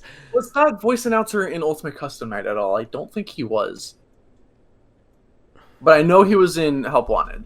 He was in Help Wanted. In the roller coaster. Or he was just the voiceover. I don't think he was in Ultimate Custom. The only voices that you heard from Ultimate Custom Night were from the animatronics or from Candy Cadet. Because you would hear him. Hey. Every now and then he'd be like, Candy Cadet's a crazy, another piece of lore. Ugh. it's insane. All right, Brad, what about you? Your favorite? Well, ones? obviously we have to bring up the Pizzeria Simulator ending once again because I don't think we've brought it up enough because it is amazing. Honestly, I really like the Pizzeria Simulator cut security puppet ending because it was like you didn't really know where it was going with the security puppet minigame. And then when you see the girl locked outside and then the puppet, or when you see Elizabeth, Charlotte. Charlie is, Charlotte. It's the same. When you see Charlotte, Charlie is the original book series girl. Right. But when you see Charlotte locked outside and then the puppet comes out, you're like, okay, because then the music cuts completely when this one's taking place. So you're like, okay, something's gonna happen here, and then you go outside, and you see that it's raining, and then you slowly see the puppet breaking down, and you're like, oh, and like you put the pieces together, realizing this is the retelling of FNAF 2, because if you remember, every time you died in FNAF 2. You had the chance of getting these little mini games, and one of the mini games was the I don't remember the name of the mini game itself. Give Cake. It was Give Cake, yeah. I was thinking Give Gives Give Life, but it was the Give Cake mini game, and it basically was Freddy with a cupcake going around to like help screaming children, and then in the background or outside you see one crying child. A purple car pulls up, and the purple guy kills the kid that's outside, and then you get the puppet mini game, or you get the puppet jump scare.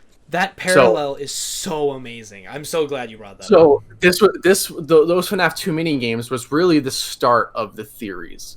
That's where you started getting the connected pieces, like, okay, this child belongs to this animatronic, and so on and so forth. So the lore just got, And it was such a cool callback to have.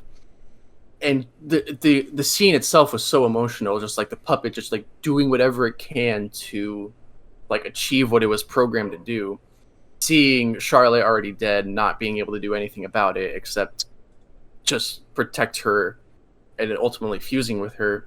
And also the and connecting the Midnight Motorist to William Afton leaving the scene of the crime afterwards. Just that was just a really, because it's raining in that mini game, right? Yeah, and in the source files, the Midnight Motorist minigame is referred to as Later That Night. So yeah. Or no, not the Midnight Motors game, but like when you take the shortcut, that part is known as later that night. Yeah. But it was just a really cool callback to such an infamous moment, and it didn't give us any more answers about the puppet, but it was just like seeing, like, it was a remaster pretty much, and it was just a really cool moment to relive because it just jogged back so many memories of FNAF. Crossover episode. and just as a further bit of evidence that it's the same scenario that's happening in FNAF 2 that's happening in that mini game there. If like they Game Theory showed that if you brighten the image of like that final scene where like she's laying dead on the ground and you're like crawling towards her to like The tire mark. There's the tire marks on the ground, which is like the car pulled away. It's just that's such a cool parallel. I'm so happy you brought that up because that's like my favorite thing too. That, and honestly, I really, really love in the FNAF.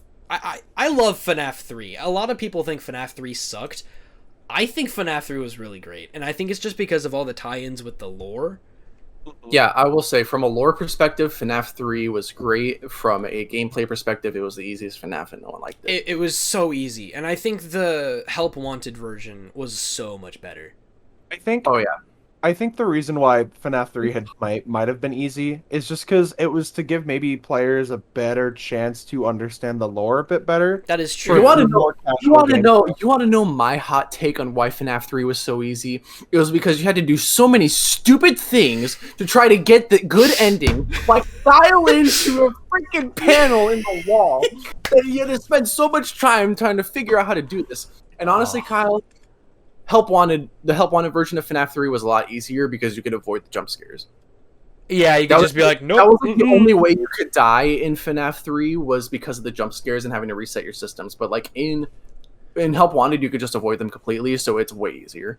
I almost just smacked the power button on my computer. That's the end of this podcast. All right, bye. It's just like FNAF Help Want, and then it just cuts out. Plants vs Zombies, Garden Warfare. But yeah, like I love FNAF 3, and like I think the biggest thing about the lore in FNAF 3 that I love so much is the use of music boxes in the different minigames. Like, they're so storytelling, like they're just music boxes, but like it helps just get you in that like, oh, there's something happening here. And like, the best you go on. The best one by far is when you're playing as what's now seen as Glitch Trap, not Shadow Bonnie, but Glitch Trap, floating through the different mini games. Yeah. That music box that plays, it's so somber and just sad. I love it. It tells the story. Exactly. And it's like Bonnie's Lullaby, I think, right? Yeah, Bonnie's Lullaby. Yeah, it's just like, it's just one of those things that are just so sad, and it really tells the story like through music. FNAF 3, I thought you were just gonna bring up the happiest day, because that was a nice touching moment. Yeah, and like I liked how in the bad ending and the good ending there was like the difference of the lights in the eyes, showing that the souls were still there, versus if you got the happiest day mini game, then the lights are off, the souls are set free. Because that was. Go ahead. I'll let you. That was technically supposed to be the last one, but then it wasn't. And then the next one was supposed to be the last one, and then it wasn't. See, I like how it's like security breach. It's like, oh, maybe this is the last one, and then it turns out to not be. And then it wasn't. Despite Scott Cawthon, the whole thing with him. I always come back. Have you guys watched the latest Game Theory episode? Yeah, where he was talking about the endings of FNAF 3. Yeah, with the lights. Yeah. Golden Freddy was the only one with 2 lights. Yeah. It was like, did he seriously figure this out all the way back in FNAF 3? Like, oh my god. Okay, but can we go on to say how much, like, I know FNAF has, like, really impacted our lives, but, like, for me at least, it's really impacted my life, because FNAF 4, you know how at the start of every game you would hear the grandfather clock? Now Yeah. I can't ever hear a Yeah, grandfather at my clock house. We right every time. I'm like, I get freaking PTSD every time like your grandfather clock goes off. Because it's just like, oh god, because you can't go into FNAF 4 without hearing it. So it's just, oh my god. Oh, never mind. I was like, the grandfather clock, but when you complete a night, it's the alarm clock. But No, I it's forget whenever the you start it. Yeah, whenever you start the 12 a.m. and then it like- goes off every hour or whatever, and you hear it in the Mhm, background. mhm. Right. Yeah, that's a small little detail I forgot about. All right. So now we get to the topic of Scott himself. No, wait. What about the? No, we talked about the fan games. Never mind. We Yeah, talked about the we've- fan games. Which we can also we can still talk a little bit more about it because we can talk about Scott's impact in this part. But He's I'll let- inspired like so many people. To well, hold do- on. Let's let Kyle. Let's like. No, I mean, like, he's saying everything that I was about to say. Like, you know, Oh, okay. Scott made something completely different, and he made something that I think really brought a lot of people together. Because like, you don't expect all of the random people that enjoy FNAF. You don't expect them all to just come together, because like there's a lot of people who are a lot more nerdy, there are a lot of people who are not so nerdy, but like they all enjoy this one thing, and so it brings everyone together, you know, like the gang's all here. Right. You know, so like it's really cool to see that he's created this world that he's let us all be a part of. You know, he's taken things that people have like theorized, and he's like, maybe, you know, you never know. He takes the input of fans and of peers, and he takes the input and he puts it to use in his games, you know? And unfortunately, there's been a lot of controversy with Scott lately. For anyone who doesn't know, Scott has recently announced that he is going to be retiring. And this is mainly speculated to be because of a lot of political backlash.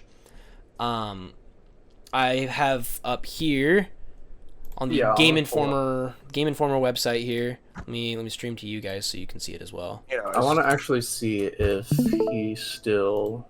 his quote unquote canceling had pretty much. What's his website again? It's not Scott World. It's Scott Games. Scott Games. But Scott, you know, apparently Did he take down the site? Wait, no way. No. the site's just black. Oh no. FNAFworld.com. He took him down. Oh my god, he took him down. No way. Because Oh. FNAF World's gone too. Oh man. Oh, that's crazy. Oh, Yeah, I didn't it's think like- he'd take down his site because he had his letter on there. Hold on. I'm sure there's screenshots of it somewhere. God. But- But that's just sad still.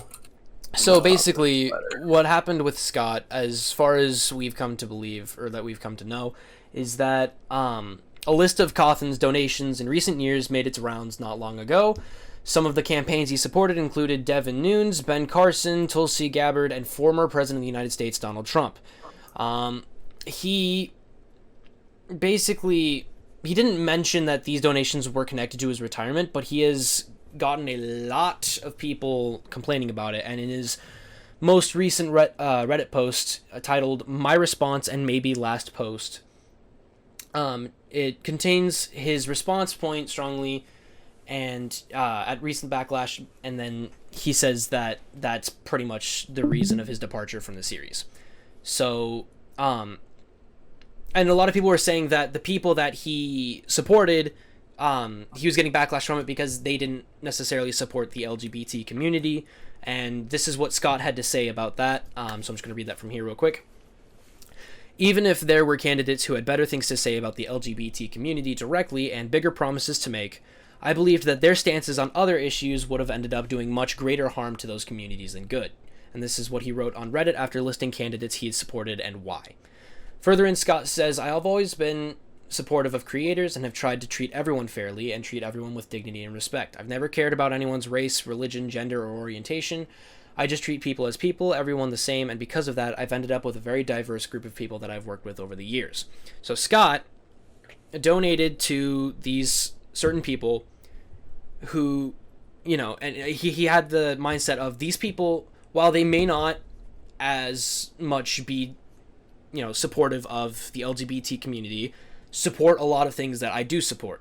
Whereas the people who do support the LGBT community don't support a lot of things that I support. So it's like, go with one, you know, go with many things that don't really go with one thing, or go with one thing that don't have many things that I support, you know? Yeah. So I honestly, I personally don't blame him for that.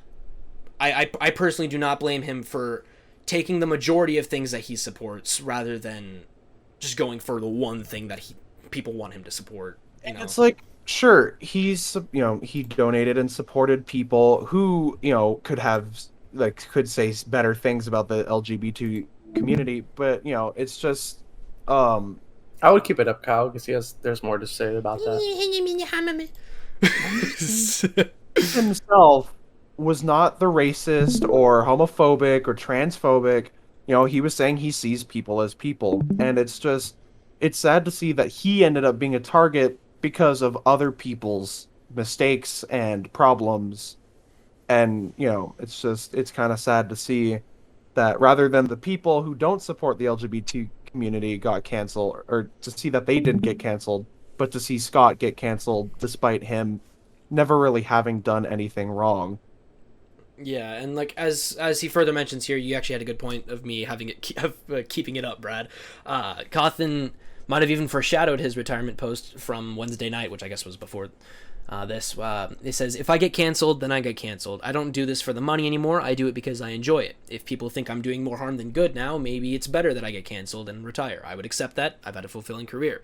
And the fact that he's such a good sport about it, you know? Right. Like, you see a lot of people, either they get canceled and they're just, like, profusely apologizing for something, even if they didn't do anything wrong. They start off their, like, YouTube video or something. They're just like, I'm so sorry. Like, you're sorry for what? Having an opinion? Right. Like, and there's some people who genuinely, like, are, like, bad people. Like, yeah.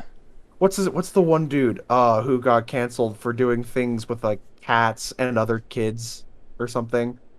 It was I don't know. Shane Dawson. I think he was into, like, bestiality and was also just, like, I think he was also a pedophile. I don't remember exactly why he got canceled. Or like EDP.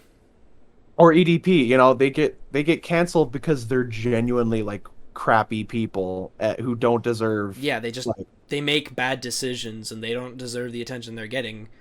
So and then they get all sappy and sorry once they've been caught and, you know, made known that they're wrong, you know. But like with Cawthon, he's such a good sport about it because he's like, you know what? If I get canceled, I'm happy with my work. I am, you know, he's not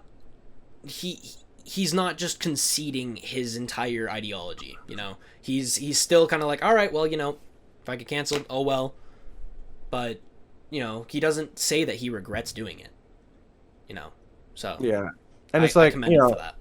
He's made his mark, basically. You know, he's felt accomplished with what he's been able to inspire in other people, with what he was able to accomplish in such a short amount of time.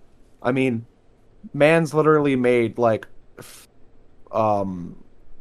award-winning games pretty much in a matter of, like, months. Especially in the beginning 4 games, how they were made in less than a span of a year.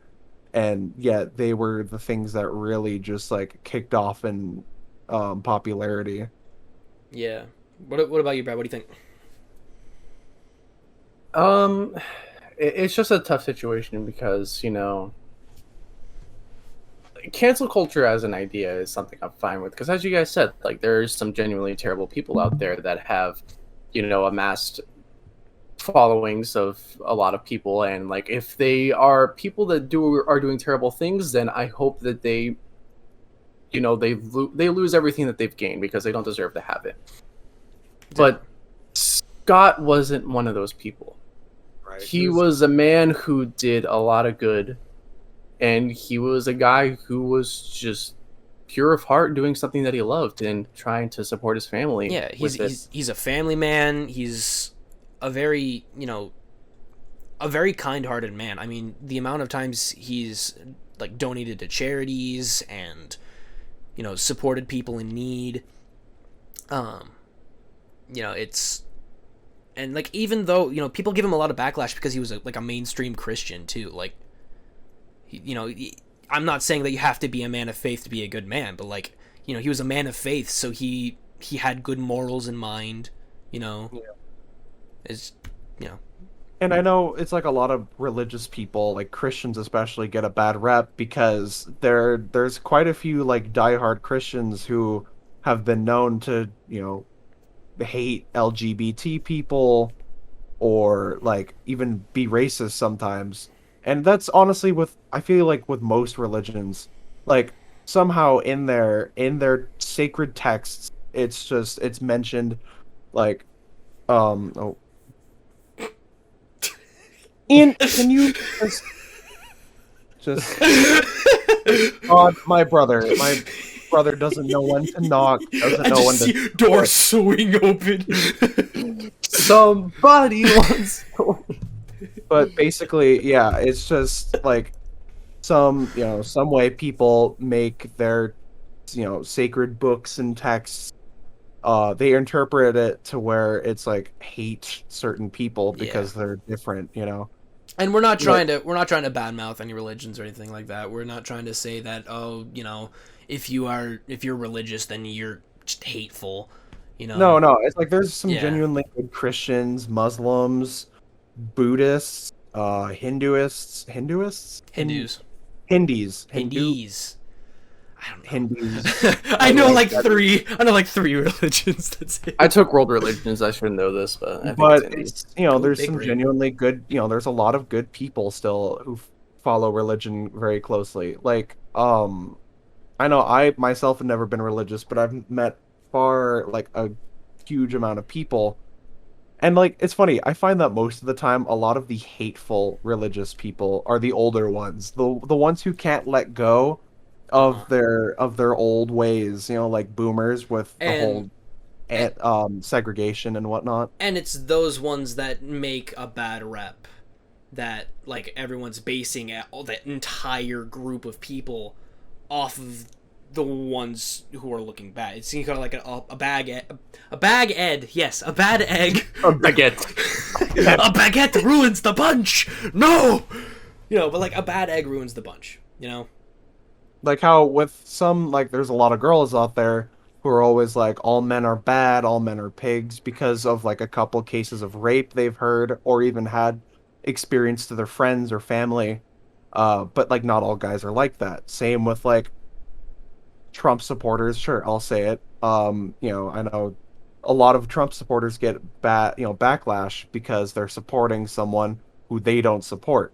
And I know one time there was a group of Trump supporters who were like saying they were going to like kill people and like lynch people who were LGBT because Trump didn't win.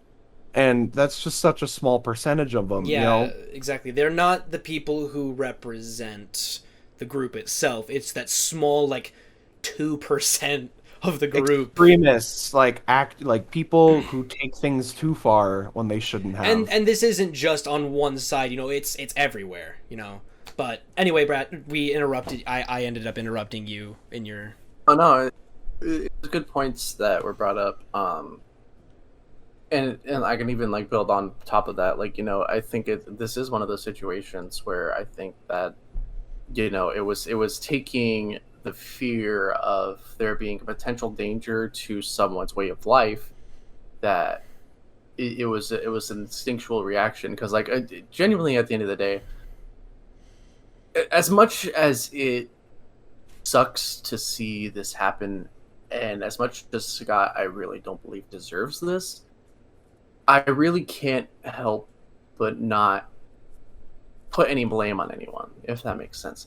Yeah. I don't really blame people for wanting to, for a lack of a better word, cancel this man because he potentially, like, he supported a group of candidates that didn't agree with their way of life and their lifestyle. You know, like, I couldn't imagine what I would think if there was somebody who just completely was after my way of life and the way that I live mine. Destroy your gamer pad. Yeah. Like, I haven't even brought a girl here yet. Like, God, what am I gonna do? There it is. There it is. I get friend zoned so frequently, but that's okay.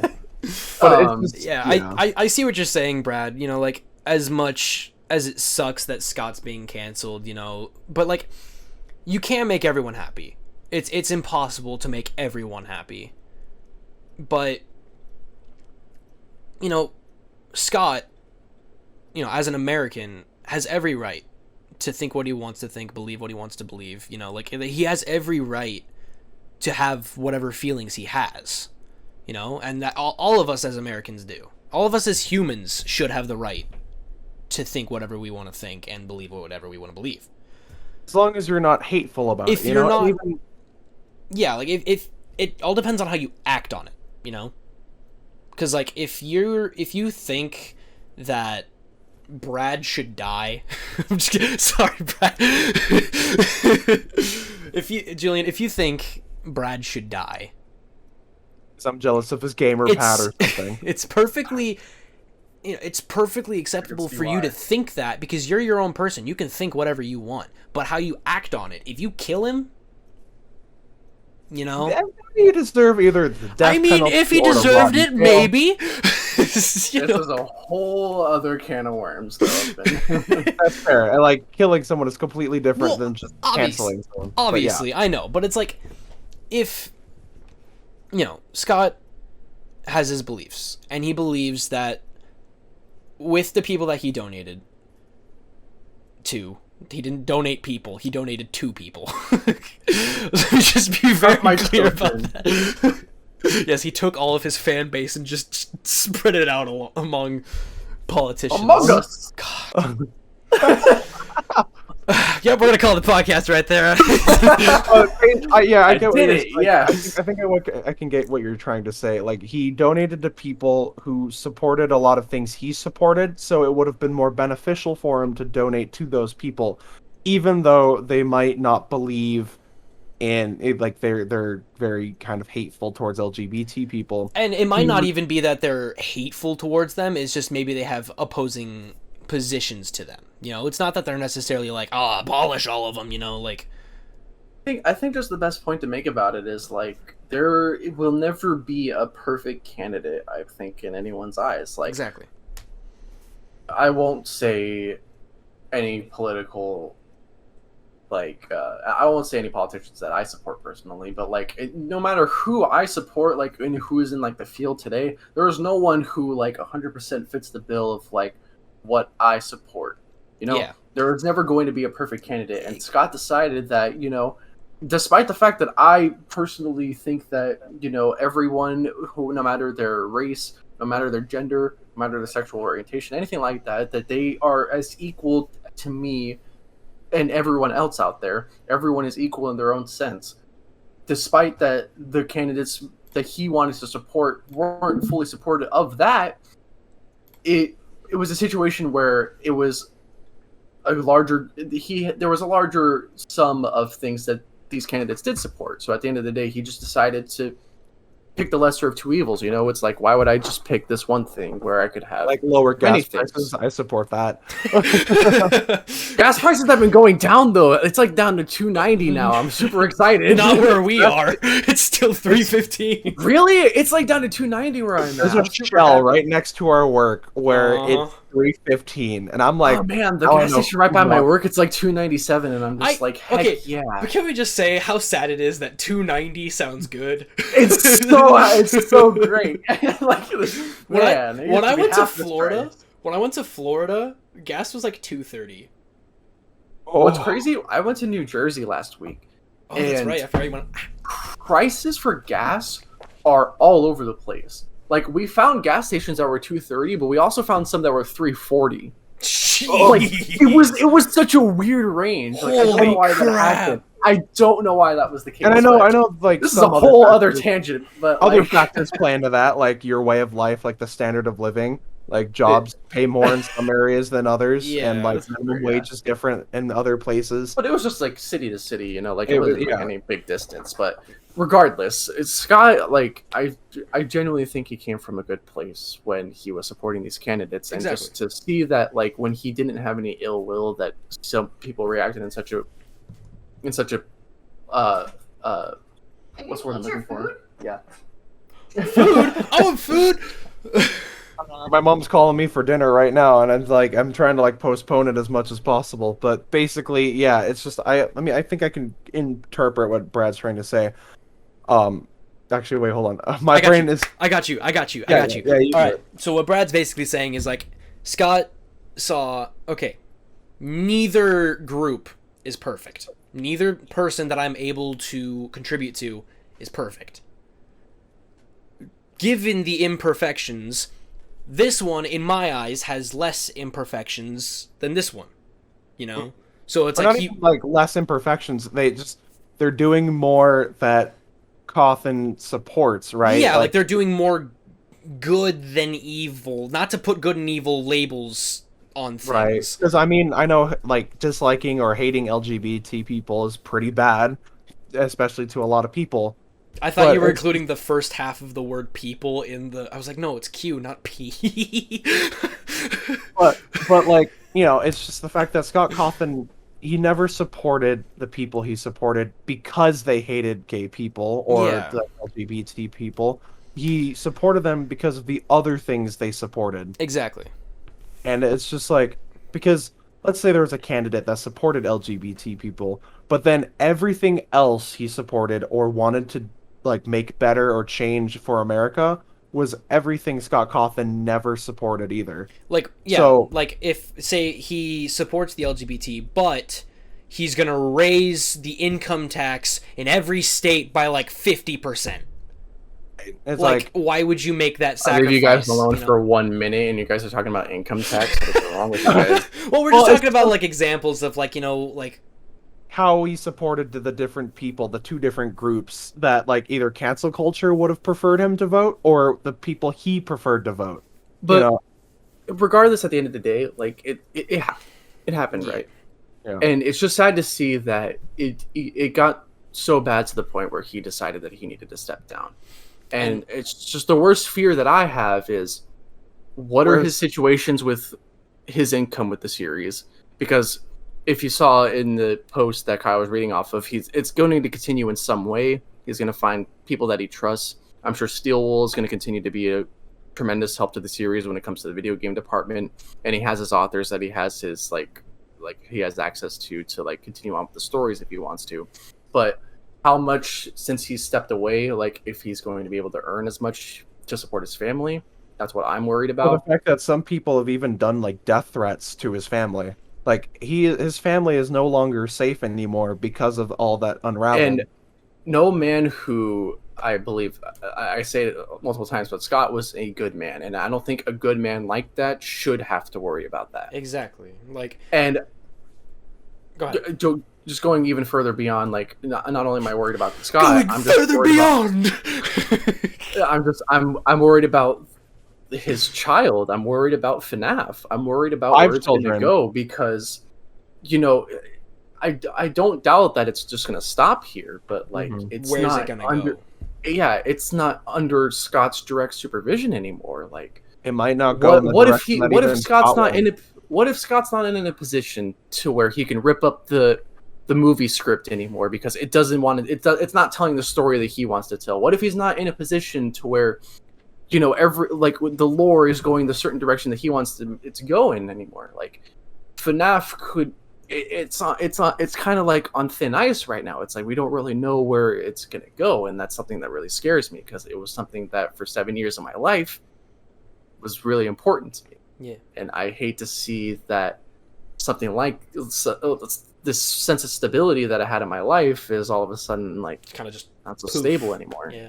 It's like it's basically the example of when the original person who had a certain dream for it just suddenly goes away or passes away or and suddenly they leave it to someone else who didn't carry out that entire dream like Scott Cawthon had wanted. Like, for example, Ruby, I don't know if any of you have heard of Ruby, but the original creator, Monty Oum, had been creating the series for about 3 seasons, and it was going really well. I liked the series, and then he had passed away, and it's just, I don't know, I feel like the series has been going in a really weird turn. I don't think it's where Monty Oum would have liked it to be. And, like, it's just because, like, the story has just gotten so weird and so repetitive, and it's just I feel like I'm worried FNAF could end up being like the same way. Like they might end up having a lot of plot holes or inconsistencies in the I mean, lore. Scott already had that, but Well, those were like intentional inconsistencies slash it was, plot holes. the overall story. I know what you mean. Yeah. Yeah, and I personally think I just want to reiterate kind of what I said earlier, where it's like he's an American. He shouldn't have to fear that his opinion is going to get him fired, or he's going to have to retire from his job, or like he's going to get death threats from people like towards his family or something. Like Right. he lives in a place where that shouldn't be a thing, you know? Like now he's living in fear, I'm sure, because like his family's in danger all because of one opinion, or just like not even an opinion like he directly stated. He donated to some people found out, and then it just became such a Yeah. big deal. And it's He didn't like, even want it to be a big deal. and the biggest thing with me is like it's his own personal money. It's not really any of your business what he does with it, you know? Like I mean Here, I understand that like I'll be right back. he's Yeah, You, going- you guys can keep talking Go amongst ahead. yourselves. Go ahead, Kyle. My mom's getting impatient with me not getting my food. You're all good. But you know, I think that God, I don't remember what I was saying now. I got Oh, distracted. you're talking about Scott using his own money. Right. Like it's his own money that he's made of like his own legal way. Like he legally made the money. He's like he's allowed to use the money towards whatever he feels he wants to use it towards. And that's that's just part of the American dream. Life, liberty, the pursuit of happiness, Like his pursuit of happiness and his life and his liberty is in danger now because he has an opinion that just people don't agree with. And it's just scary too because I'm afraid of like he could hand it off to someone who, like, when it comes to the story, like he could still have creative supervision over that, like feeding directly into it, just being like like this is how I envision this story going. But like I'm afraid it'll turn into like a Disney situation, for a lack of a better comparison. Happy because, ending. like, no, like Walt. I'm pretty sure Walt Disney. Like I don't know a lot about Walt Disney, but I'm sure he created the Walt Disney Animation Studio to create animations to give people joy and to like unite people under a certain thing. And now it's become this global empire that's buying out everything that it can see, That's the perfect wording for that. And I'm afraid that FNAF, like, FNAF is, you can call Scott a sellout for all the merch that he has, like is squeezing that. Well, there is a lot of FNAF merch out there, and it's like squeezing the essence, like every last dollar out of FNAF. But I'm afraid that that's like all FNAF is going to become. It's going to become this money-making scheme. It's going to become a machine that just mass produces money instead. Pardon the pun with all the animatronics. Instead of telling the story that Scott wanted to tell, because you see, when in that quote that Scott made, he doesn't do it for the money anymore. Yeah, he's made plenty of money off of this series. He just wants to tell the story that he wants to tell because he has a good time doing it. But someone who takes over this multi-million-dollar corporation, or this multi-million-dollar creative, creative property, they're going to. If he doesn't give it to the right people and it just continues to pass on, it's going to end up into someone who's going to want to liquidate this property. And that's something that truly terrifies me. Yeah, I get you, man. I get you. Well, I guess I'm gonna close this part of the podcast by just reading this last bit of Cawthon's resignation letter, so to speak. And kind of like wrapping up to like, yeah. Yeah. Final thoughts. He ends it where he says, "I only ask that my fan base respect my decision. I will still be around, just not in the capacity that I used to be. And what a blessed career I've had, what wonderful people I've met, and what a tremendous blessing to have been able to know all of you. Thank you so much." This whole situation is really sad. You know, to see Scott step down from the pedestal that we've put him up on, you know, he's going, and it's really, really sad.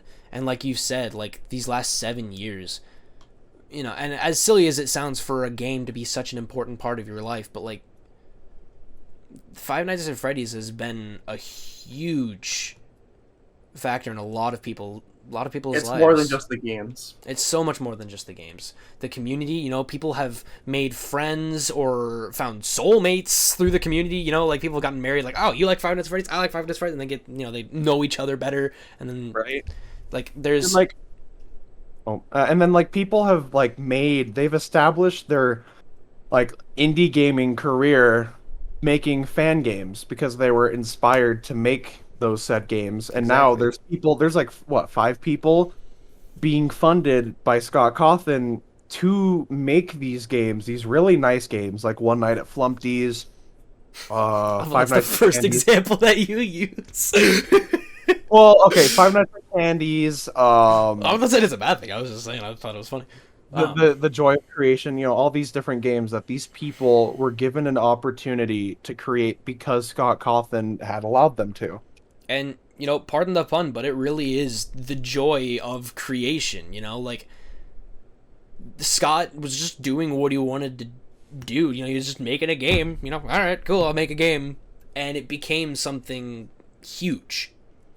And I really don't think a majority of games, or like the gaming community, I don't think would be where it is today if it didn't have that little nudge Right. from FNAF. Because a lot of people started getting more into the horror stuff with the rise of, like you said, Amnesia, there was Slender, there was FNAF, there was just all these horror games bring people into this new age of horror, you know? Like, it was like it was kind of that like guide, you know, like you know, like in mythology where like there's the guide to the underworld, you know. It's kind of like that. Oh yes, the whole revolution in horror games is just to like dive down Yep. into darkness. you're just going straight to hell, you know.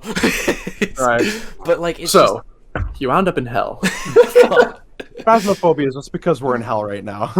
God, but like it's such a shame to see the Cawthon era come to an end.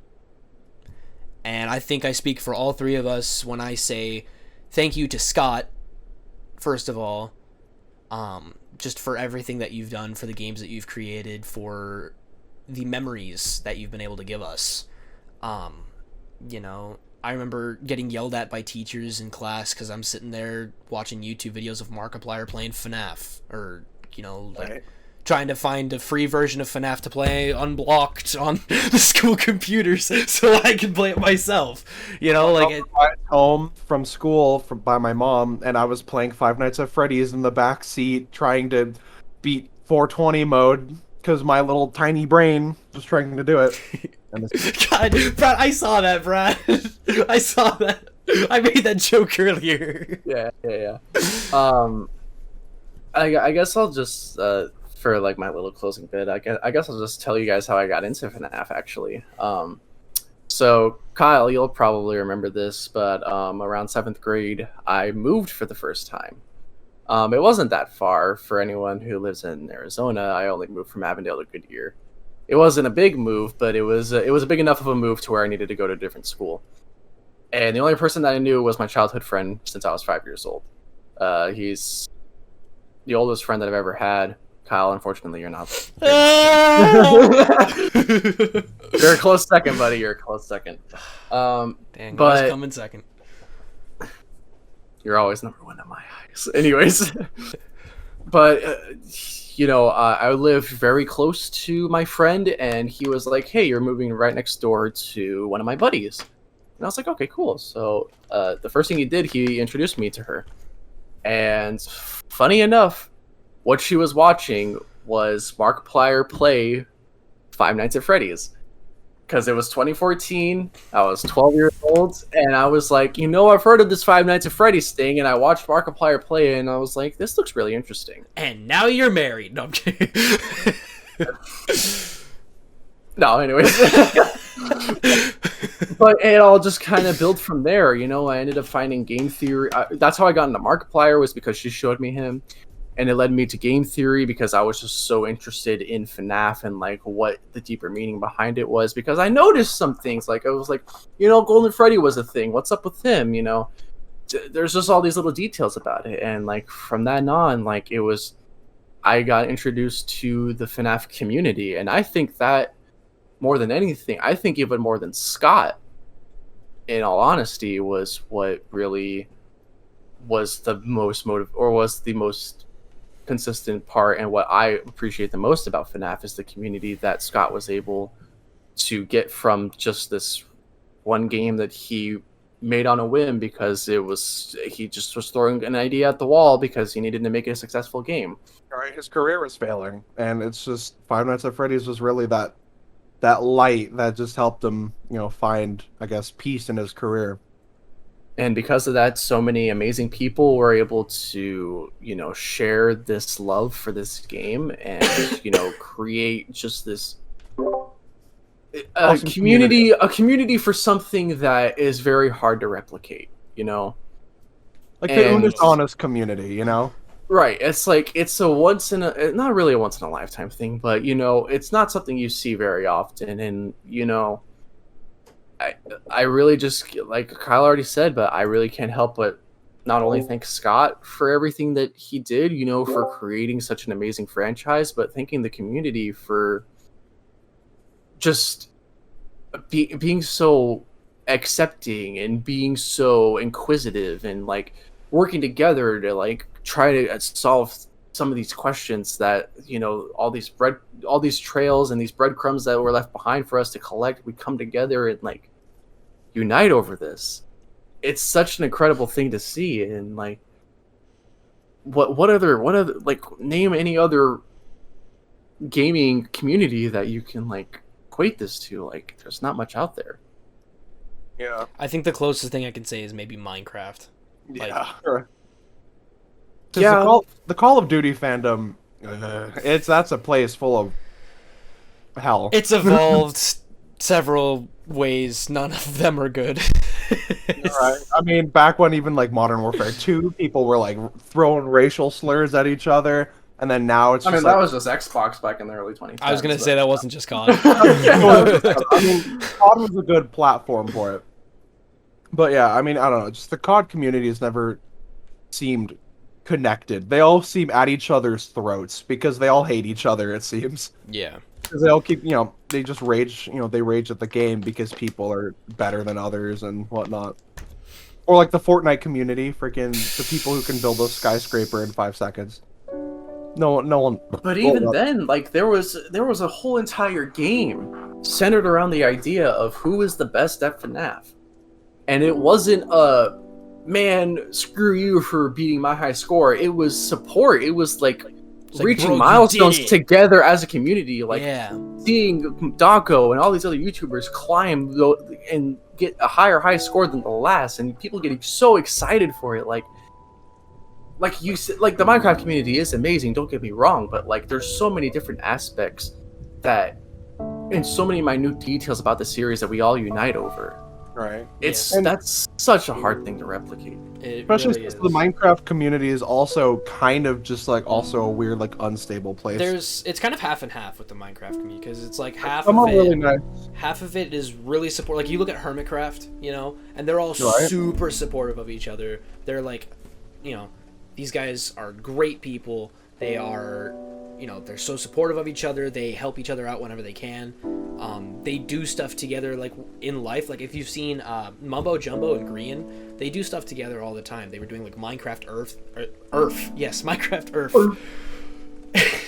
They were doing, like, Minecraft Earth stuff. They went on, like, a 3 or 4 day road trip just around England just to play Minecraft Earth together. So it's just, there's that half, and then there's the other half where it's like, bro, your builds suck.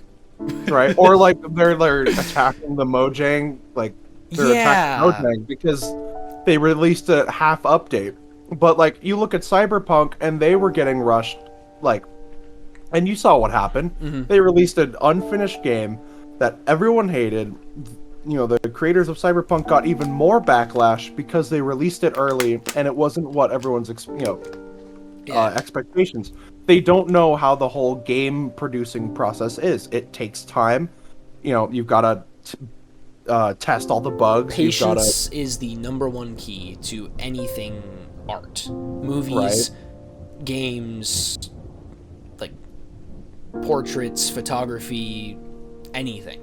And sure, there's some exceptions where they were just really bad. Like, there was a game that supposedly everyone was donating and buying pre-orders for, and it was like advertised as this really nice AAA-looking game with the best graphics, gameplay. Oh yeah, I heard about that. And then it turned out when it got released, it looks even worse than like old school RuneScape. It sounds like No Man's Sky. And that's right. It was No Man's Sky. No, there was another one. Let's see. No Man's Sky is a great community, though. See, that's another great gaming community because they really like stuck with the game. Like they were even helping out the developers to make that game like way more polished. Did Baby Yoda move? Oh, I moved him. Okay, because I was like, I put him back in his original position. He wasn't facing that way before, and I don't like that. But anyway, let's getting back onto the topic of FNAF, like you were saying, Brad. I was gonna say something before I left with the Minecraft thing. I feel like another like thing with Minecraft, like comparing Minecraft to FNAF, it's like, you know, there's like a lot of subsections within the Minecraft community. You got like your casual players, you got like your, you know, your speedrunners, you got your like challenge run people, you got like your redstone people. You got like different like subcategories within the Minecraft community. You got like different categories within the Minecraft community, whereas the FNAF community kind of feels like one singular. That's true. That is. It's like, yeah, true. you got like, you know, little Timmy who wants to play the new scary game that came out, but like for the most part, it's people that are interested in the lore, and no matter how they contribute to it, like they are like they're usually like hardcore fans of the series, because usually a lot of the casual fans kind of died out. So like it's a very special community that like for the most part we're all kind of a singular entity in a sense. Sure, there might have been some people who decided to make some explicit art and whatnot. We're not gonna go there. We can definitely say we all enjoyed it. We just don't lie. We push them out. We push them away. No, don't lie, Julian. Don't lie. We enjoyed it. Sexy Foxy was great. No, I'm joking. Freaking when people like drew Mangle as like the normal. Oh no, Toy Chica. But yeah, you know, it's FNAF has been honestly, it's been an inspiration for a lot of people too. Like, you know, you were talking about art. So I've seen so much cool fan art of FNAF. Like there are so many things. Like there's like art of like Springtrap with like a bunch of like kids just at like a party table or whatever. They're all just kind of you know, they're like dead or whatever, but it's like such good art. Or like all the animations and whatnot. And like not all the animations. Okay, some animations. And like Pymations, he made some pretty funny skits. That was pretty good. But I know, and there's like some songs that people made, like a lot of songs. Dude, Living Tombstone, that's the whole reason I listen to Living Tombstone, is because of the FNAF music. But I think we should probably start bringing this podcast to a close. So I just once again want to say thank you so much to Scott Cawthon. Thank you to all of the FNAF fans out there for making the community what it is. And thank you to everyone who's watching this right now. We hope you all enjoyed this as much as we did making it. Once again, thank you, Brad. Thank you, Julian, for joining me today for this. Hopefully us in the Wombo Combo Oh, I was trying to think of what. I know, I was like, what? I was just like, hold on. I was like, what do we call ourselves? Right.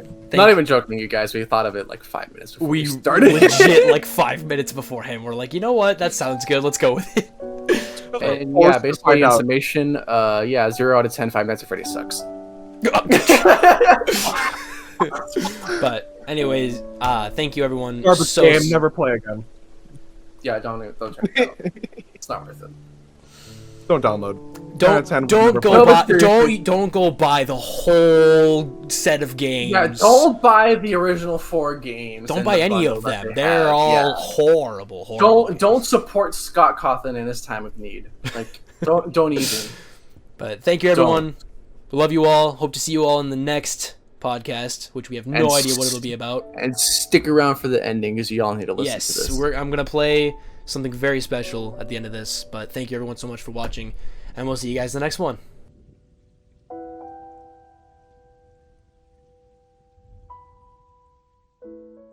You played right into our hands.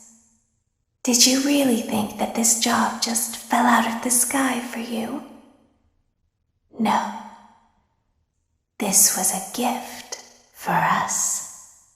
You gathered them all together in one place, just like he asked you to. All of those little souls in one place, just for us. A gift. Now we can do what we were created to do and be complete. I will make you proud, Daddy. Watch, listen, and be full. Connection terminated. I'm sorry to interrupt you, Elizabeth, if you still even remember that name, but I'm afraid you've been misinformed. You are not here to receive a gift, nor have you been called here by the individual you assume, although you have indeed been called. You have all been called here, into a labyrinth of sounds and smells, misdirection and misfortune. A labyrinth with no exit, a maze with no prize. You don't even realize that you are trapped. Your lust for blood has driven you in endless circles, chasing the cries of children in some unseen chamber, always seeming so near, yet somehow out of reach. But you will never find them. None of you will. This is where your story ends. And to you, my brave volunteer, who somehow found this job listing not intended for you. Although there was a way out planned for you, I have a feeling that's not what you want. I have a feeling that you are right where you want to be. I am remaining as well. I am nearby.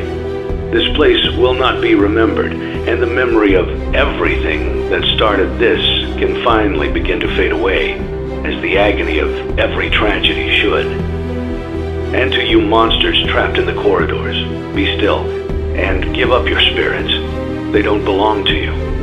For most of you, I believe there is peace, and perhaps more, waiting for you after the smoke clears.